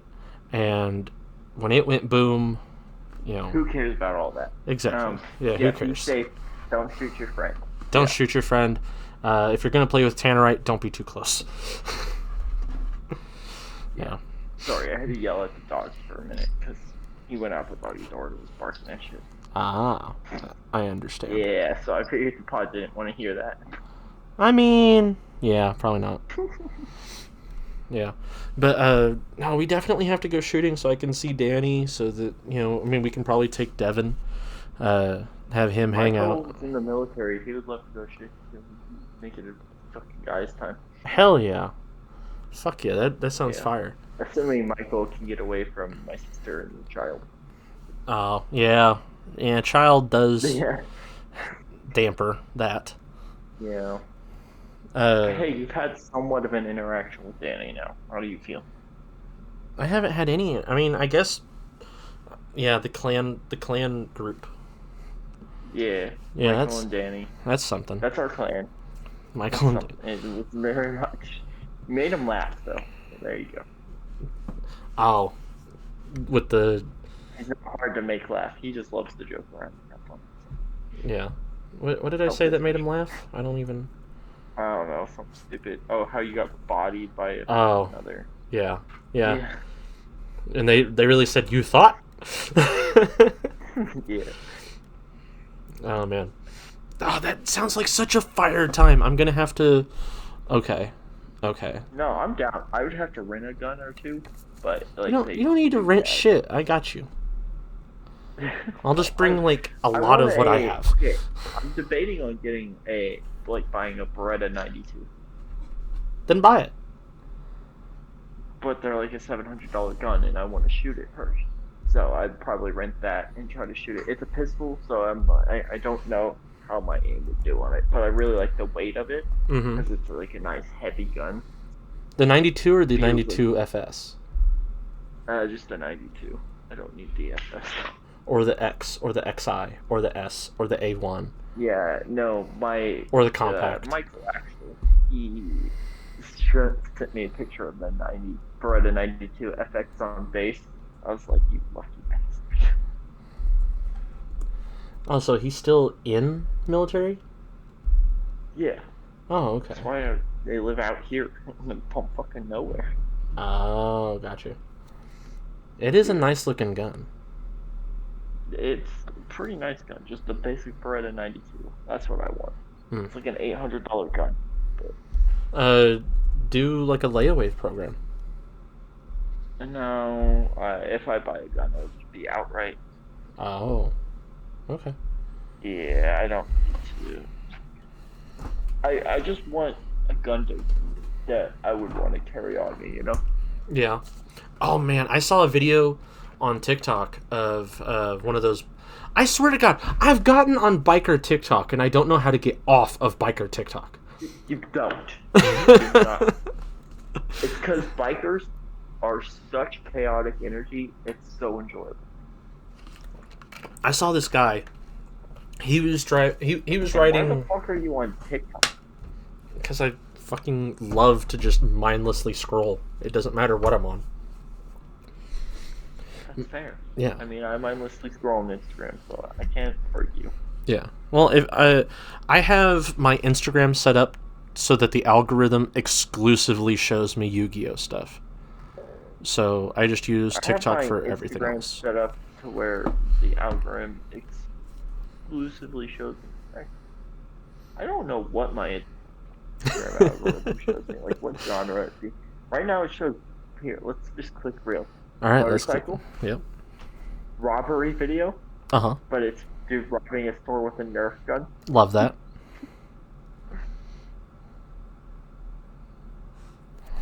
What's next?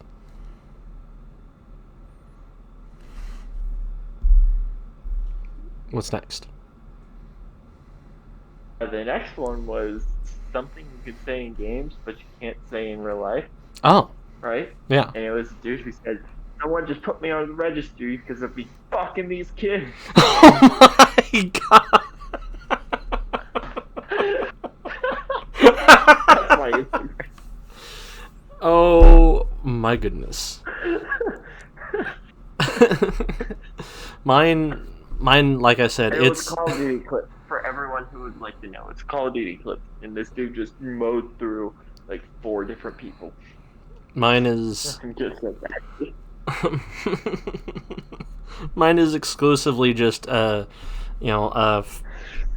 combat sport related news, like Waleed Sharks crying after his loss, and I get that shit on Twitter.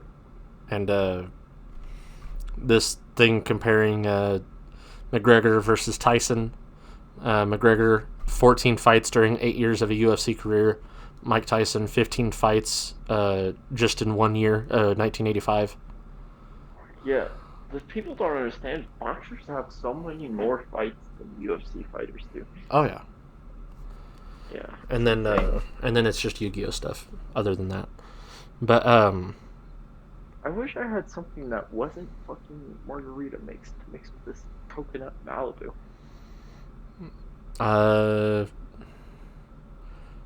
do you have Me and my 151 sister are rum? both allergic to- No, why would I mix rum with rum? 151 rum, pineapple juice and Malibu, One- caribou, get them all numb.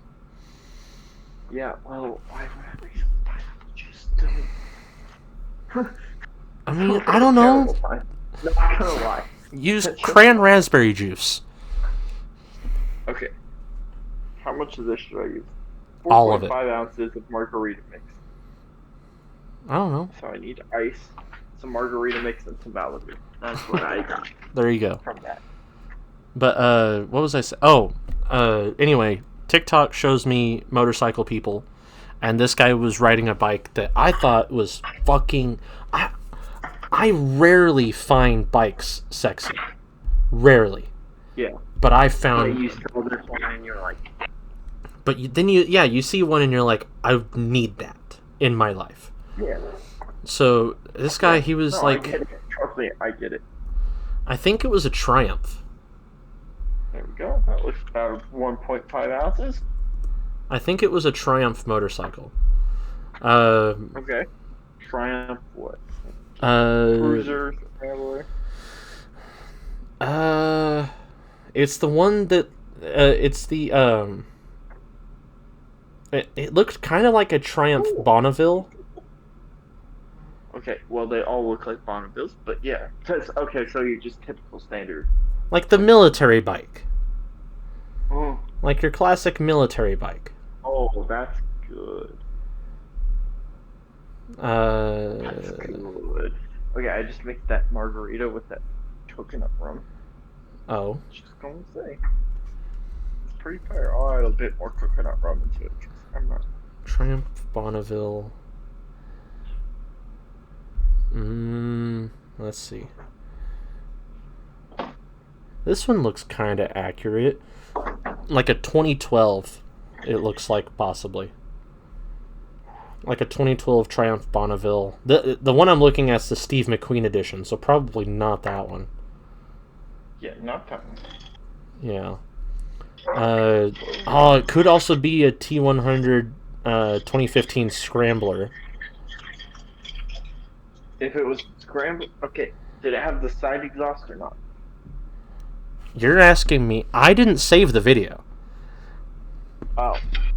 Well, Yeah. that would help because the normal Bonnevilles have an exhaust that runs down along the bottom of the motorcycle, where the Scramblers have an exhaust that runs along like the side of the motorcycle. Oh, well, I don't know. That's the big telltale difference. Well, it.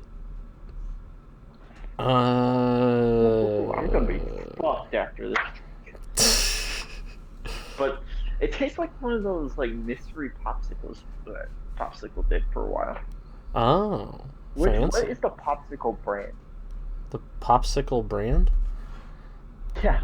What is that brand? Popsicle. Is that really what they're called? They're called Popsicle. Popsicle. Yeah. Big Popsicle. They're a mystery flavor. I mean, they're under the umbrella of Good Humor Briars. How do you fuck do you know that? I have a computer in front of me. Okay, Jamie.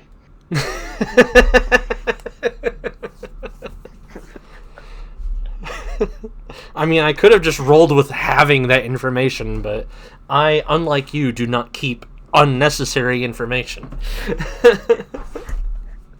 I store unnecessary information, okay?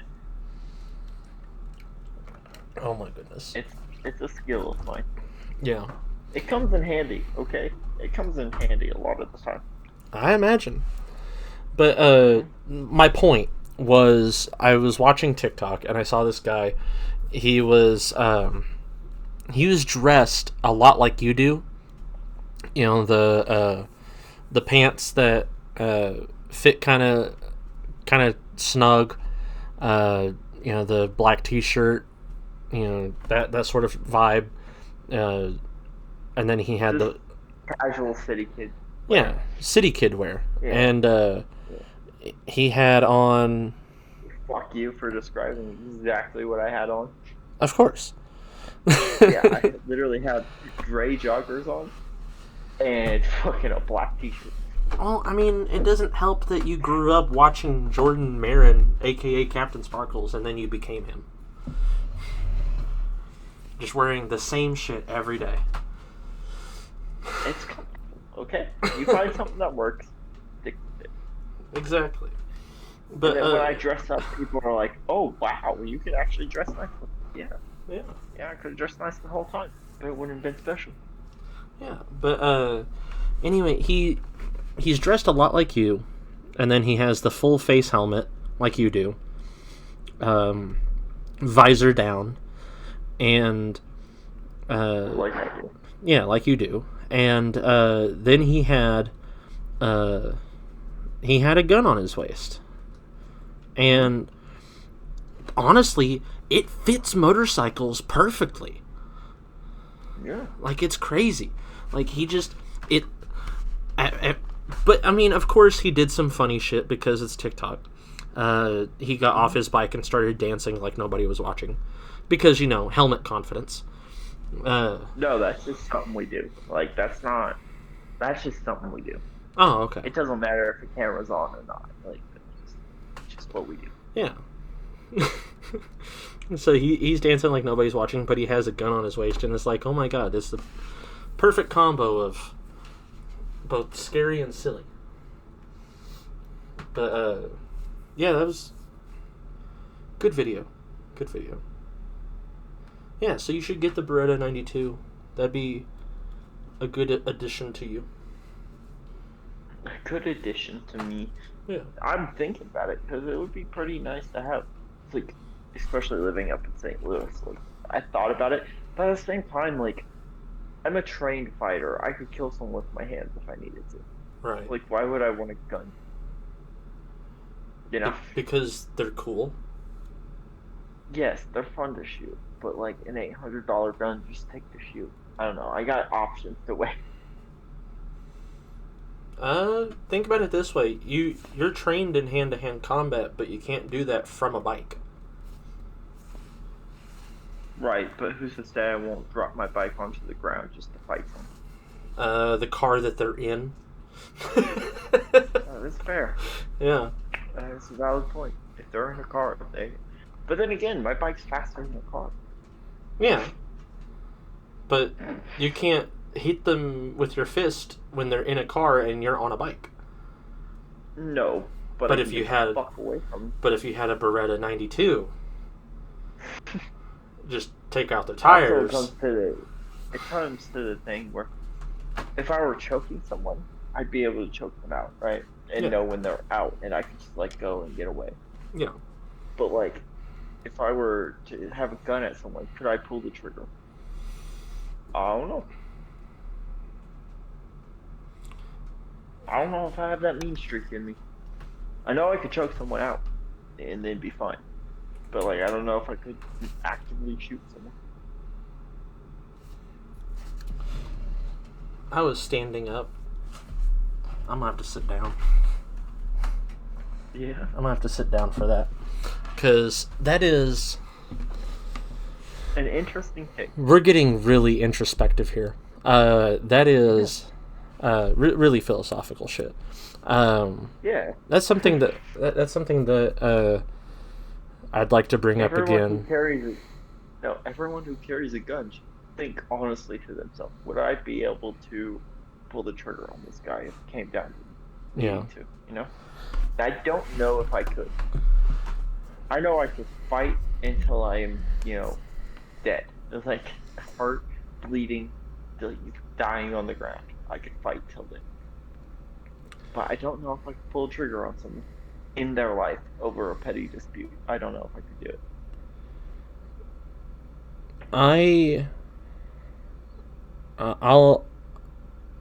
I'll add to that with two conversations that I had. Two different people. One of them is my dad.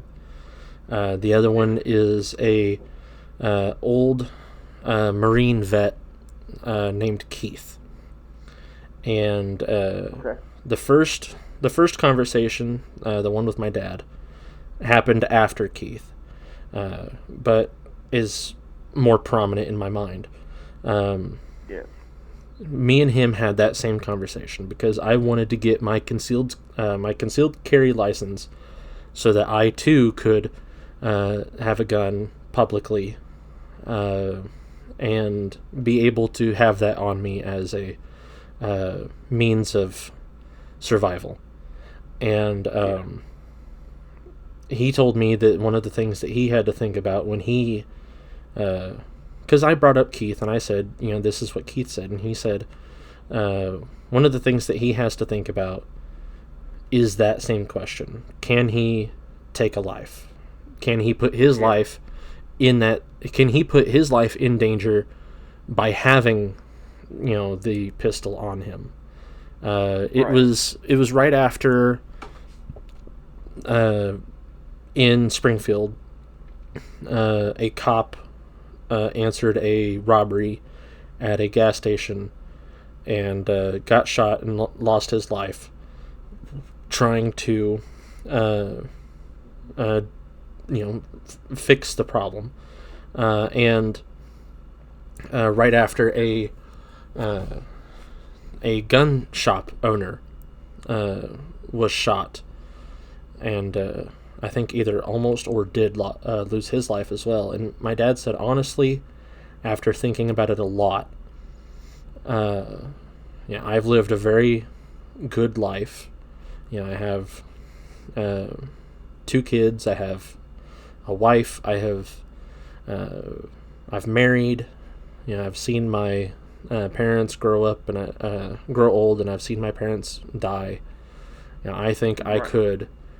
I think I could put my life on the line and defend people and pull the trigger on a dangerous person. And then the second conversation, the one with Keith, was me also talking about getting my concealed carry permit. This was back in 2020 when I had a job.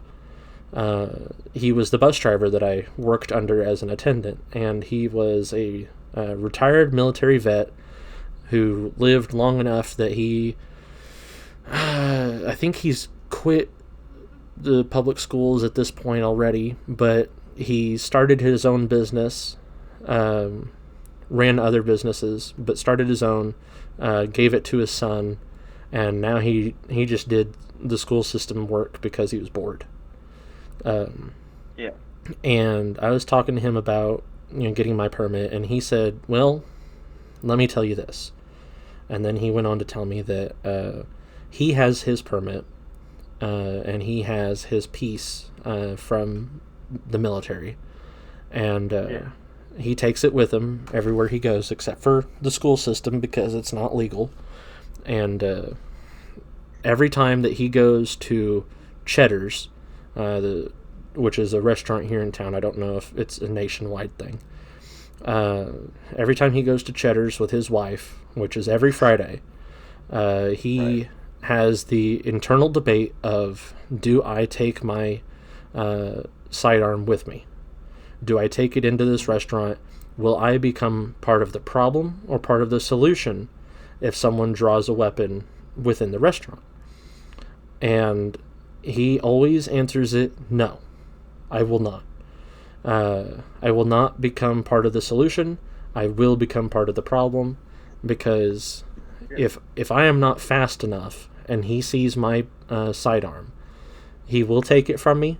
He will have two weapons, and that will put the lives of the police that are going to come to this call and the lives of the restaurant staff and the restaurant customers in danger. Not to mention if he does pull the arm on the guy at this Cheddar's hypothetical situation. Yeah. And the guy opens fire, then he's already taken one life. What's 5 more, Exactly. And it's a scary thing to think about. That's why I'm just like, if someone comes at me with a gun, I'm confident enough in my abilities to where I can get the gun pointed at them. And they have the gun in their hand. Obviously, I can get the gun pointed at them within a reasonable amount of time. And if I get shot, I'm the only one getting shot. Right. That's where I'm like, would I want to carry a gun? I don't think I could do that. Well, that's yeah, I get you. You don't know if you could take a life with something like that. You could. You've been trained. I could immobilize someone. Yeah. I could literally okay, they're passed out, get on top of them, put their hands behind their back, then they're there till the cops get there. I know I could do that. Yeah. I don't think I could end someone's life in a situation like that, though. That's definitely something that you'd have to think about. If obviously, there's the end of Keith's thing was he never did take his sidearm into Cheddar's, and he always left it in his truck in a lockbox within the center console. And that was where he left it. Obviously, the magazine in a different location, and he always felt better for it because nothing has ever happened in a Cheddar's, thankfully, and Right. and B, he's safe knowing that any person that's going to come in is going to have the weapons on them and not his own. Because there's nothing more humiliating to him than dying to his own weapon. But shout out Keith, awesome guy. He fixed the hole in my roof when I shot it. So that was his business that he made. Is he made a roofing business? Glad you didn't. Yeah, I'm glad you didn't blow a hole in Big Launch Chest. Sometimes I wonder. That was the No, you would have been scarred for fucking life if you did that. I would If not have. in jail. I would have been more upset that. I mean, he was on the wall of my sister's room, so I would have been more scared that I would have hit her or one of the dogs, if I'm being honest. I mean, that's. I'm not gonna say that's fair, but that's fair. Yeah. But yeah, he's a Big Blonde is a chomo. I'll just go out and say it. He's a chomo. Is So yeah, he? Is he? yeah. I never knew I never heard anything about that, so I'm not gonna go on record and say that. But I don't doubt it. Yeah. But yeah. What is the evidence you have of that or anything? Do what? Do you have any evidence of that, or you just? Oh yeah, I do. Yeah. Okay. Yeah. Okay. What's the evidence? Then? Bring forth the evidence. Conversations that me and him have had where he talked about the woman that he slept with in the basement of his parents' apartment complex that was 15 at the time. Oh, yikes. How old was he? 18. Did they go to high school together? No. Okay. No, that's bad. Yeah. Like, if that age gap is not good, don't get me wrong, but, like, if they went to high school together, they are protected under the law. Yeah. Not my morals, but they are protected under the law. Romeo Juliet law, unfortunately, is the thing. Yeah. So, yeah, no, he's a chomo. But anyway, what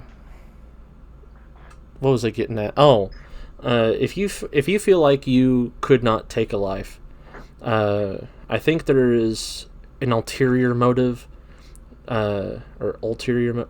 Is it ulterior? I don't care. Alternative? There's no ulterior motive to having a sidearm with you as a biker, because you have not only you to look after, but you have all the riders that you have with you, and Danny doesn't have his own bike, right? No, his got stolen in spring. Got you. Well, you have Michael, you have all the other riders that you ride with, to look after, and sometimes Missouri drivers, just in general, can be extremely aggressive and extremely not so passive about it either. And there's a really high risk in Missouri of bikers getting hit or attacked because of that aggression.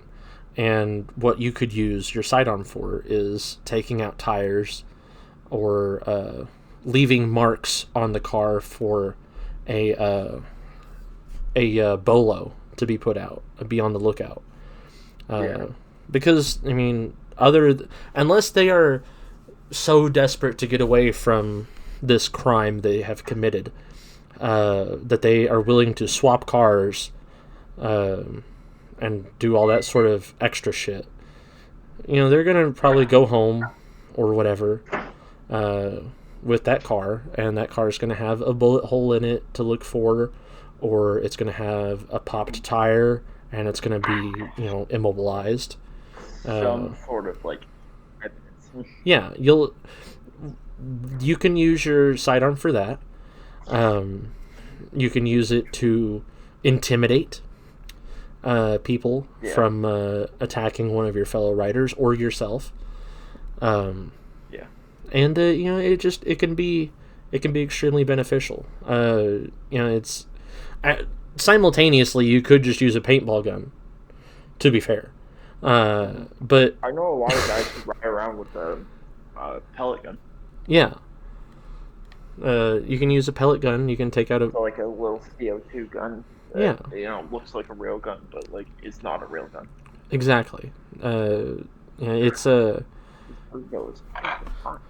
And there's, I believe, hog riders, specifically, your Harley Davidsons and all them, have what's called a get back whip, Yeah. or a, it's called a get back whip, and it's made with paracord, in a monkey ball, or monkey fist, knot, with a ball bearing in it, and it's about 3 feet total in length. Sometimes they use pool balls, whatever, and they have it clipped to their handlebar. And in situations where somebody is getting a little too close and they're about to hit the motorcycle, or whatever has happened, they take it and they smash their windshield. That's That. and I'm not that aggressive of a person though. yeah.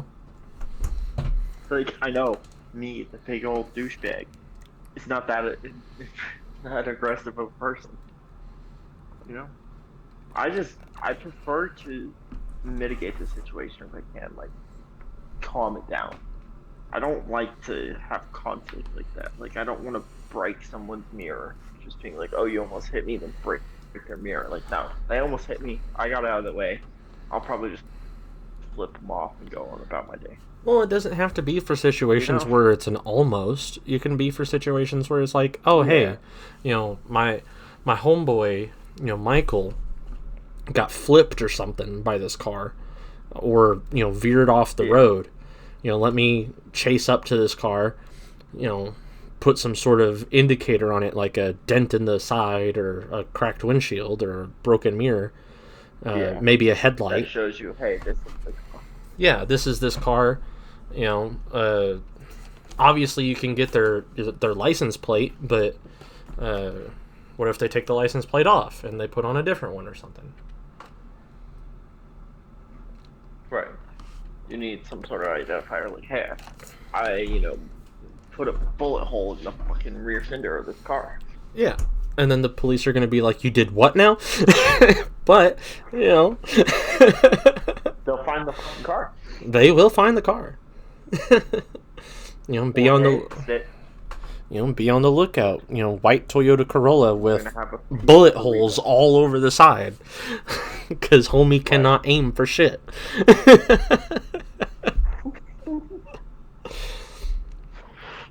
Oh man, but yeah, man, it's crazy. It's crazy. There was a biker shop over by me. It was right down the way from the Ace Hardware, and it had vintage biker gear. Yeah. How'd you know? Yeah, I know a thing or two. Oh. I'm in that community. Oh. Well, that building, that shop is closed. Really? Yeah, they changed to a hard hat and workforce gear shop. So. Oh. Yeah. That sucked. The little Asian dude who ran that store was dope as fuck. Oh, no. Not that shop. No? I know which one you're talking about now. Yeah, that's the one that's... I'm talking about the one next to the Korean market. Oh, no, I was talking about the one next to Ace Hardware. That's kind of near Ace Hardware. That's like 2 blocks away. Oh, I'm not talking 2 blocks. I'm talking, down the street a little bit. Right next to me. Yeah, I don't know which one it was. It was just a biker shop. But it had those get back whips, and in lengths longer than 3 foot. I'll tell you that. And they had all this other shit. And one of the things that I really liked about that place, that I was unfortunate never to have gotten taken advantage of, was they had a fabricator in the back that did patches custom. So you could put whatever you want into a patch, and they would make it for you for a really good price. But they're gone now. No, vintage biker gear is still around, and that Asian dude is a friend of my dad's. So I don't know what his name is at all. Actually, he might not be a friend of my dad's because that might be the guy that got that might be the guy that got arrested for the massage parlor next door. I won't go into details on what the massage parlor got in trouble for, but if you know, you know.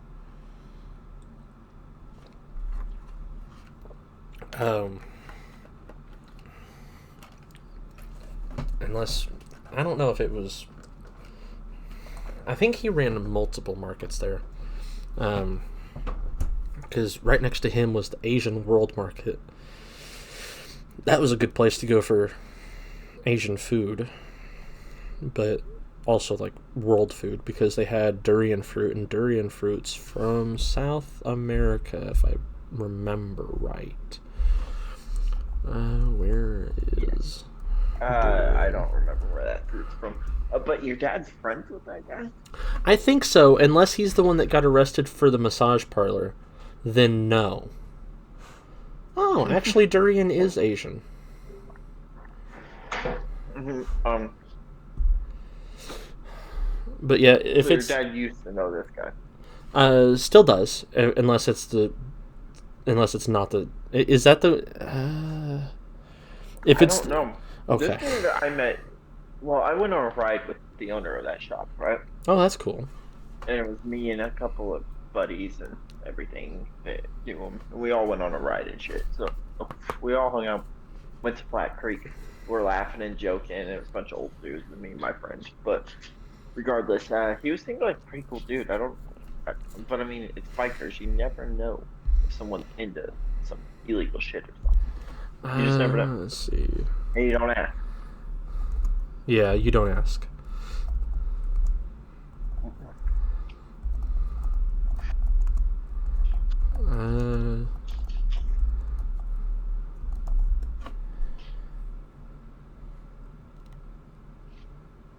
Let's see. Yeah, it was Palm Spa. Mm-hmm. That was the one that got shut down. For what reason? Happy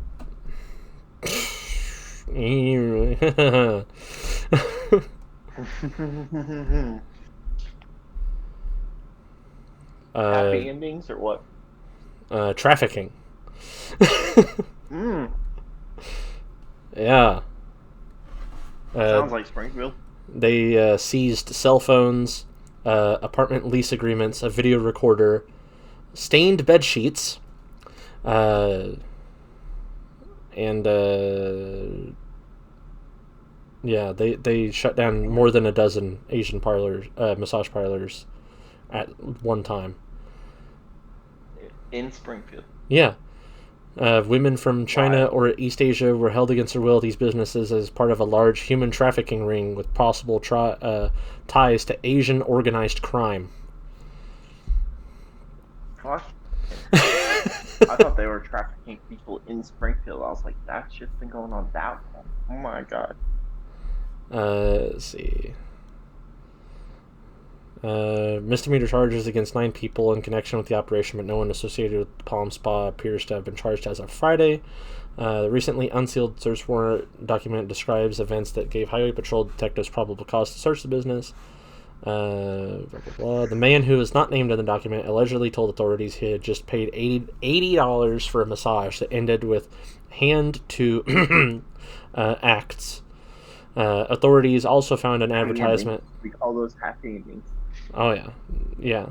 That ended with a happy ending. Authorities found an advertisement for Palm Spa on Backpage.com. They say implied there would be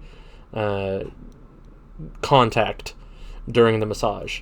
According to the warrant, they found 4 cell phones, a computer, a card reader, a swab from a stained baseboard, a notebook, a stained table skirt, a piece of carpet, bank receipts, stained bedding, a towel, tablet documents, a checkbook ledger, a checkbook, copies of Social Security cards, samples of 5 stains on the walls, as well as stains from several beds, ledgers, medical histories, lease agreements from the old Monterey apartments. Don't go there. Tax documents, a credit card plate, phone bill, credit card receipts, billing documents, and a recorder. That's fucking insane. Yeah. So I was... And this happened in 2017, by the way. Oh, okay. So it was, like, wasn't too recent. Yeah, it wasn't too recent, but it did have a significant effect. Oh. Oh. Is that on Fremont?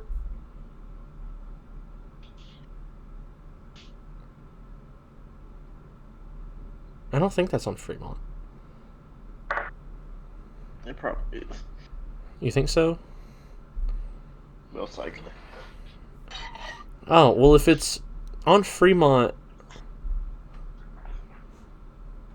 then it's not him. And this picture also shows people that are not him. I think that guy's... The Asian girl, not the Asian girl, the Asian dude from the vintage biker gear. Yeah. Seemed like a pretty decent guy. So I didn't get that vibe from him. I've been around a lot of criminals. I didn't get that vibe from him.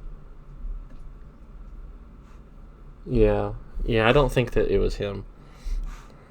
But, the guy that my dad knows from there, not from the parlor, but from Vintage Biker Gear, he was a really cool guy from what I knew of him. So. Oh yeah, he's a dope dude. Yeah. I don't remember his name, but he's a pretty cool guy. Yeah. Oh man. I love that store, Vintage Biker Gear. Really cool place. I've been in there once. I was looking for like a leather jacket, but you know, me being as small as I am, they didn't have anything in my size. Yeah. Me being as big as I am, they did have things in my size, so I was really happy about that. You can get like good like leather jackets in your size and shit. It's nice, isn't it? Yeah, it really is. Vintage Biker Gear. Are you, when you're talking about the Vintage Biker Gear guy, are you talking about the guy that like he's kind of decently So, well built? 5'5", stocky, bald Asian guy. Bald? Somewhat bald.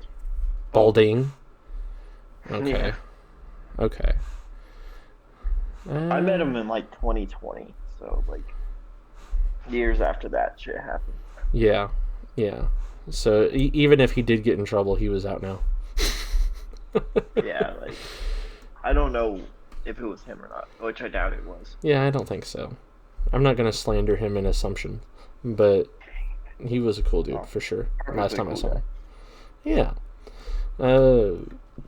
They do have a website now.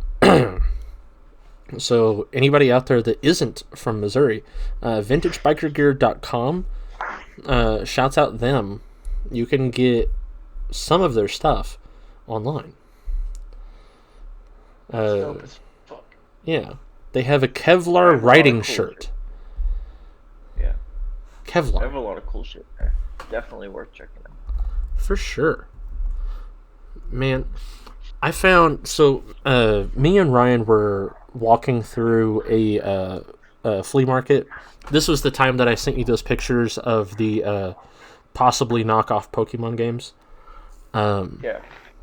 We were walking through, and we found a shirt of chainmail in your size. My size? Yeah. That's some fucking gimp shit right there. Why the fuck was there a shirt chainmail in my size? I don't know. Like I saw it. I saw the chainmail piece, and I'm like, oh, that's cool as fuck. And then I saw that it was like sized in a way that I know I can't fit. So I'm like, oh, okay. You know, let's see if Ryan fits it. And you and Ryan are basically the same size, except he's like... Yeah, me and Ryan are very similar size. Yeah. And it fit him perfectly. So I'm like, oh shit, you know, that's cool as fuck. And Ryan's like, yeah, I don't want it though. I'm like, no, but I know someone who does. That's an interesting piece. So I thought I had to tell you. Yeah. I love that story. Chainmail.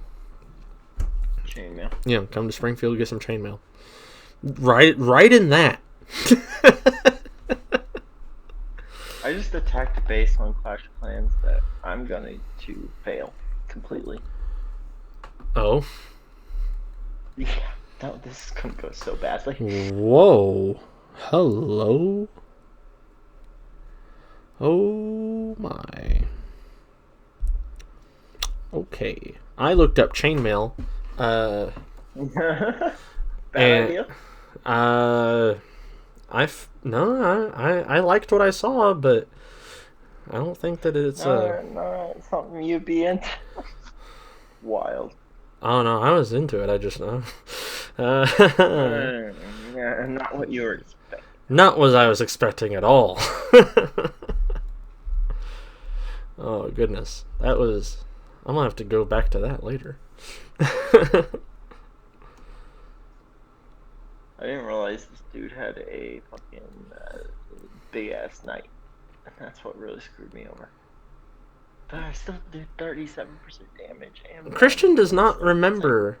He's going off. He's like, when did him and I play? I don't remember this at in all. high school. I told his ass when we played. Because he asked me. I was like, we played in high school, dumbass. LMAO. He hasn't even opened the message. How is he gonna message you and be like, when did we play? Bitch. I told you. Oh my Dumbass. goodness. Yeah, he sometimes sometimes Sometimes. sometimes with that boy, I swear. Yeah, you were saying earlier I'm not ranked. I'm like, yeah, I do not attack You don't people. do raids at all. Yeah, ever. I Yeah, just for sure. let them come to me, and then I build up trophies, and I'm like, okay, cool. No, you should definitely do raids. How come? Good experience. Is and it? plus, you get great resources from it. Yeah. Like, I'm sitting at like 995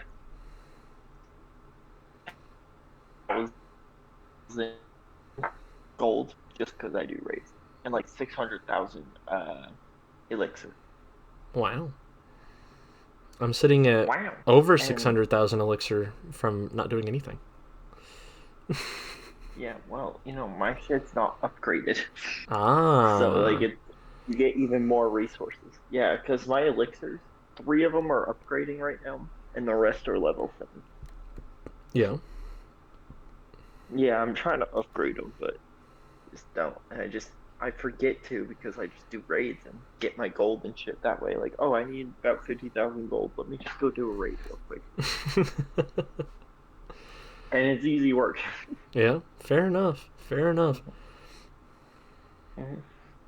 And once you get higher in the ranks, you get more bonuses from doing raids and shit. Yeah. Like, Yeah. oh, okay. Fair enough. Yeah, and then some of the challenges to complete are raid based, like multiplayer raid based. So Yeah. you get more stuff from doing that. Huh. Definitely worth doing raids. Sounds like it. Bro, I'm drunk as fuck. I haven't even touched this glass of fucking Malibu and whatever fucking margarita mix it is. I'm like a quarter of the way through it and 4 beers deep. I'm like, oh fuck. Oh, fuck. Oh fuck. Did you see that, I know that they're not really your style of music, but did you see that Green Day is going on tour again? No, I did not. Oh, okay. No offense to Green Day, that's not my thing. Well, I just got there saying it's not your kind of music. Yeah, I know. But like 121 guys. Hey, that's a damn good song. It's Throw up Good for your the first minute. arms, give up the fight. I don't like 21 that guns. style music Fair enough. at all. Yeah, they're going on tour again, and this time in America after Billy Joe Armstrong had said that he doesn't intend on ever going back to America for a tour. So it's kind of exciting. Where are they based? Because they sound really fucking American when they talk. They are American. They're from California. Then why does he not plan on touring in America ever? Because America sucks. You're not wrong. You're not wrong. Yeah. America does suck. Yeah. Yeah. That's it. Can't argue with that. Yeah. He just fucking hates America. I'm like, I yeah. wouldn't say I hate it. Oh, he hates it. He hates it bad. Yeah, well, you know, that's okay. Yeah, it is okay. A lot of people are America haters, but I wouldn't rather live in any other country. You wouldn't? Not even the Nope. UK? Hell no. At least Why? in America, I can go out and wear my watch out in public. Your watch? Yeah. In the UK, fucking people will chop off your wrist for a watch. I feel like that's a bit of an exaggeration. It's not. It's an actual thing. How many times has Out that in happened? London. In London, it's a serious problem, and they put it on billboards like, hey, don't wear your watches. Because people will cut off your arm for your watch.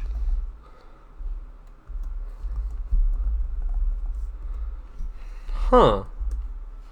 Yeah, it's actually a serious problem in the UK. In the big cities, at least. But still, I mean, where would you rather live in the UK? Small towns or big cities? Big city. Exactly. At least in America, I can go downtown St. Louis with my watch and everything, and not worry about my hand getting chopped off. No, like, people will actually pull up on, like, in, like, cars and, like, mopeds and shit, and, like, threaten people with machetes if they don't comply, will chop off their hands. Huh. Holy shit. BBC talked about it. Machete ban petition launched as London watch thefts almost up to 300 on the same period as last year. There were 621 high-value watch thefts. Thieves have been known to That's just stalk high people value. and then chop Not off their the- hand. Yeah. Holy shit. Yeah, so why would the fuck would I want to move to the UK? LBC posted 2020. Police are hunting 3 men who viciously slashed a tourist's arm in Mayfair before stealing his $115,000 watch. Bo This is Khan, just a so- 55-year-old property developer. Yeah, this is just the watches that are actually worth something. Like, imagine the people walking around wearing fake Rolexes that get their hand chopped off. Oh my goodness. Yeah. Shit be wild, dude. That's why I wouldn't go to the UK. Russian carpenter chops off a woman's hand for her wedding ring. Yeah. The problem with the UK is they banned guns, and now crime's got, 40 times more violent. Violent, Less of them, but when they less. did- Yeah. When they do happen, they're fucking insane. Oh, here's a video. Oh my goodness. So this guy, London city worker, this guy comes up dressed all black, face covered with a helmet, visor, everything. Comes up with a machete to chop off his hand for his watch, and he takes him on and he throws himself on him and like beats his ass while wearing like fucking Oxford shoes and like a full 3-piece suit, and he starts kneeing him in the gut and everything just outside a jewelry store. I'm like, god damn. And people want to live there. Yeah, that's just fucking insane. Well, PewDiePie lives there. PewDiePie moved to Japan. Oh yeah, that's right. What are watch no. crimes out in Japan like? I wonder. Considering I don't think guns are illegal in Japan, probably not too bad. There's always going to be watch crimes wherever you go, though. I mean, that's not the issue. It's just the severity of them in the UK is what's the problem. They have very strict gun control in Japan. Yeah. I believe you can own a gun in Japan. You just have to be like very strict. Japanese civilians aren't able to possess handguns, machine guns, hunting guns, military rifles, machine guns. It says machine guns twice. Imitation firearms. Anything. And even certain air guns without special approval. Damn. Yeah. So. Without special approval, so Yeah. aka any government permit to own any gun. Japan has Which is virtually eliminated shooting-related deaths, Japan's where it's at. while the But what are U.S. their has watch put in crimes, though? an express lane. Yeah. Facts. I don't know how to look up Japan-related watch crimes. I don't think they have a big issue with it. Their issue would be more the fucking, Japanese mafia. Because that still probably runs very rampant. Let's see. Japan Japanese, Times. 4 teens. They have a lot of gang-related problems, I believe, in Japan. Yeah. Well, they have that tattoo thing. Like, if you have tattoos in Japan, you're looked at differently because of the Yakuza. Yeah. 4 teenagers That's were why- arrested Monday, May 9th, 2023, is when this was posted. 4 teenagers were arrested Monday after a brazen daylight robbery at a luxury watch shop in Tokyo's Ginza district. Yeah. Masked assailants threatened the staff before smashing showcases and stealing merchandise.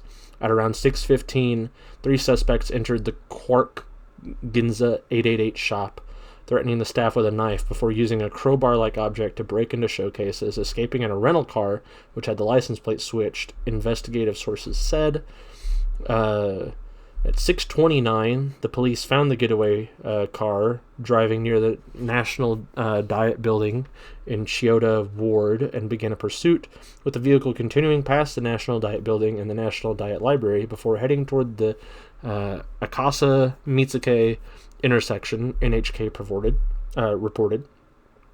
After about a minute into the pursuit, police lost sight of the vehicle in the Akasa area in Minato Ward, finding it abandoned a few minutes later.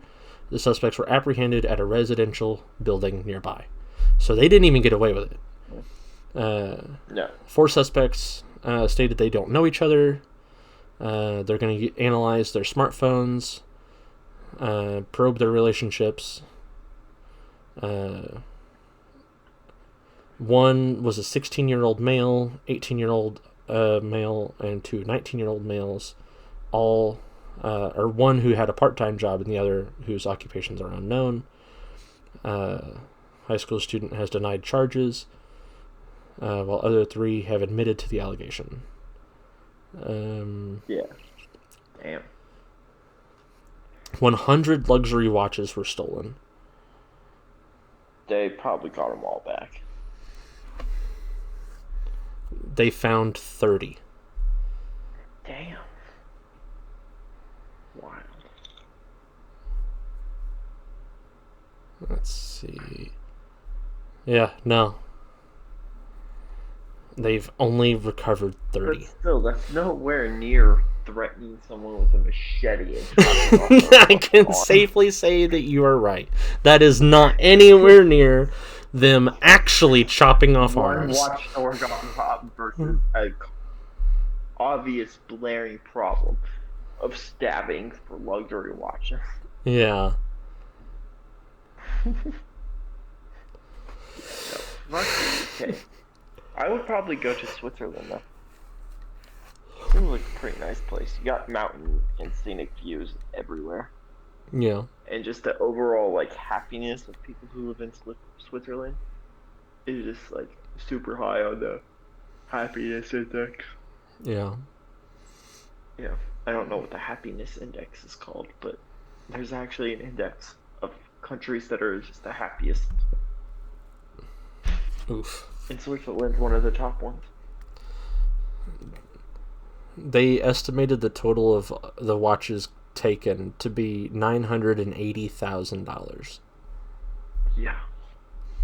And in a different thing, because I looked up Japan wristwatch crime, Yeah. and I found that article and a whole bunch of others about it.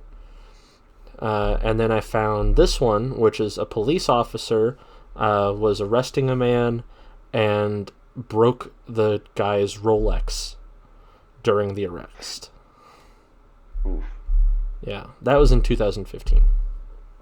To be fair, the guy probably was resisting a little bit because Rolexes are hard to break. Are they? Yeah, they're not made of fucking glass. They're fucking, crystal, like, case. Like, not crystal case, but crystal, like, cover. And then, like, stainless steel. Like, they're made to go underwater for, like, 300 meters, Wow. if not more. They're really resilient watches, made to be beat up. Fucking the U.S. military used to buy Rolexes to give to their officers to wear. Current day, Japanese law prohibits owners of handguns or any other type of firearm to have anything that exceeds a 3-round capacity. There you go. So, Really? So they can't even own revolvers? No, not unless it's a 3-round revolver. I mean, they can still keep bolt actions. Japan can probably have like a bomb ass fucking sniper team. The fucking Japan mafia's out here just sniping bitches left and right. Hey, that has a 1 bullet capacity, so it's within the limit. It's the law. Yeah. Abide How by long the have law. we been recording this episode, Benny? 2.5 hours. Yeah, I thought so. I was like, this is a pretty lengthy episode. Hey, fuck it. I mean, I only asked because about 30 minutes ago I looked at my clock and it was 9 o'clock. Yeah. Oh, it is actually 9:30. That clock's just like, why is that clock ticking so fast? I don't know. The oven clock says 11:09.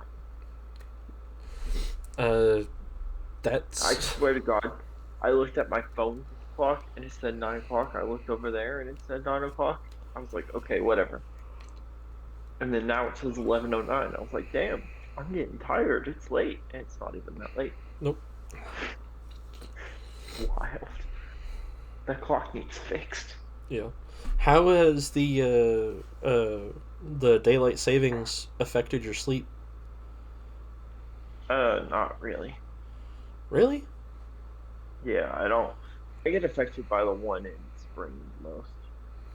Man, I have been waking up far beyond my alarm, like far earlier than my alarm, and it has just, oh my goodness. See, that's the difference between you and I. I wake up about 7 o'clock every day. No Really? matter what. Damn. Daylight savings. Yeah. No, my thing is, like, going to bed. Yeah. Like, that's where I'll notice that it affects me. Because, like, I'll be like, I haven't been awake that long. Man, I've been awake. And it's only, like, now it's 9 o'clock. Normally I stay up till 11. Hmm. Yeah. But since I wake up as day, since it's darker earlier, I'm just like, damn, it's about 11 o'clock. Yeah. Yeah. Bro, okay, so, Pokemon related question. What's up? When did they add the whole Pokemon's willingness to fight diminishes per day, per like second, to the Poke Gym thing on Pokemon Go? Not a clue. Honestly, I haven't kept up with the Pokemon Go battle thing. I mainly have that for just the collection. Because I swear. So I. Are you talking about like how their CP drops when they're in a gym and all that? Yeah. Okay, so that's what they added that like in during like the COVID times, I believe. Oh man, that sucks. Yeah, it does, but at the same time, it's an incentive to keep playing the game. Yeah, I guess. It's just I don't So know. I get where they're coming from with that one. Yeah, it's just that so I put my my best Garchomp in a gym next to my grandmother's house, and she lives out in the middle of nowhere. So I knew that it would be safe there, but I got it back today after only receiving 50 coin. Which I believe is the max you can receive, anyways. I guess, yeah. But after only receiving 50 coin, I get my Garchomp back, and it's like, yeah, he's returned, but I've been checking on him daily since I put him there, and nobody fights him. It just No, his CP just diminished, yeah. Yeah, I mean, it's just how it be. But he could have just. You can also refill his CP over time Yeah, remotely. I don't have golden It's just- Razes though, so like I didn't. You don't need golden Razes. For how far away she is, normal normal Razes don't help. Oh, I didn't know if it was a distance thing. I just knew, like, okay, you can replenish it. Yeah, unfortunately, there is a distance thing on the regular ones. The golden Raz still fills them completely, but Yeah.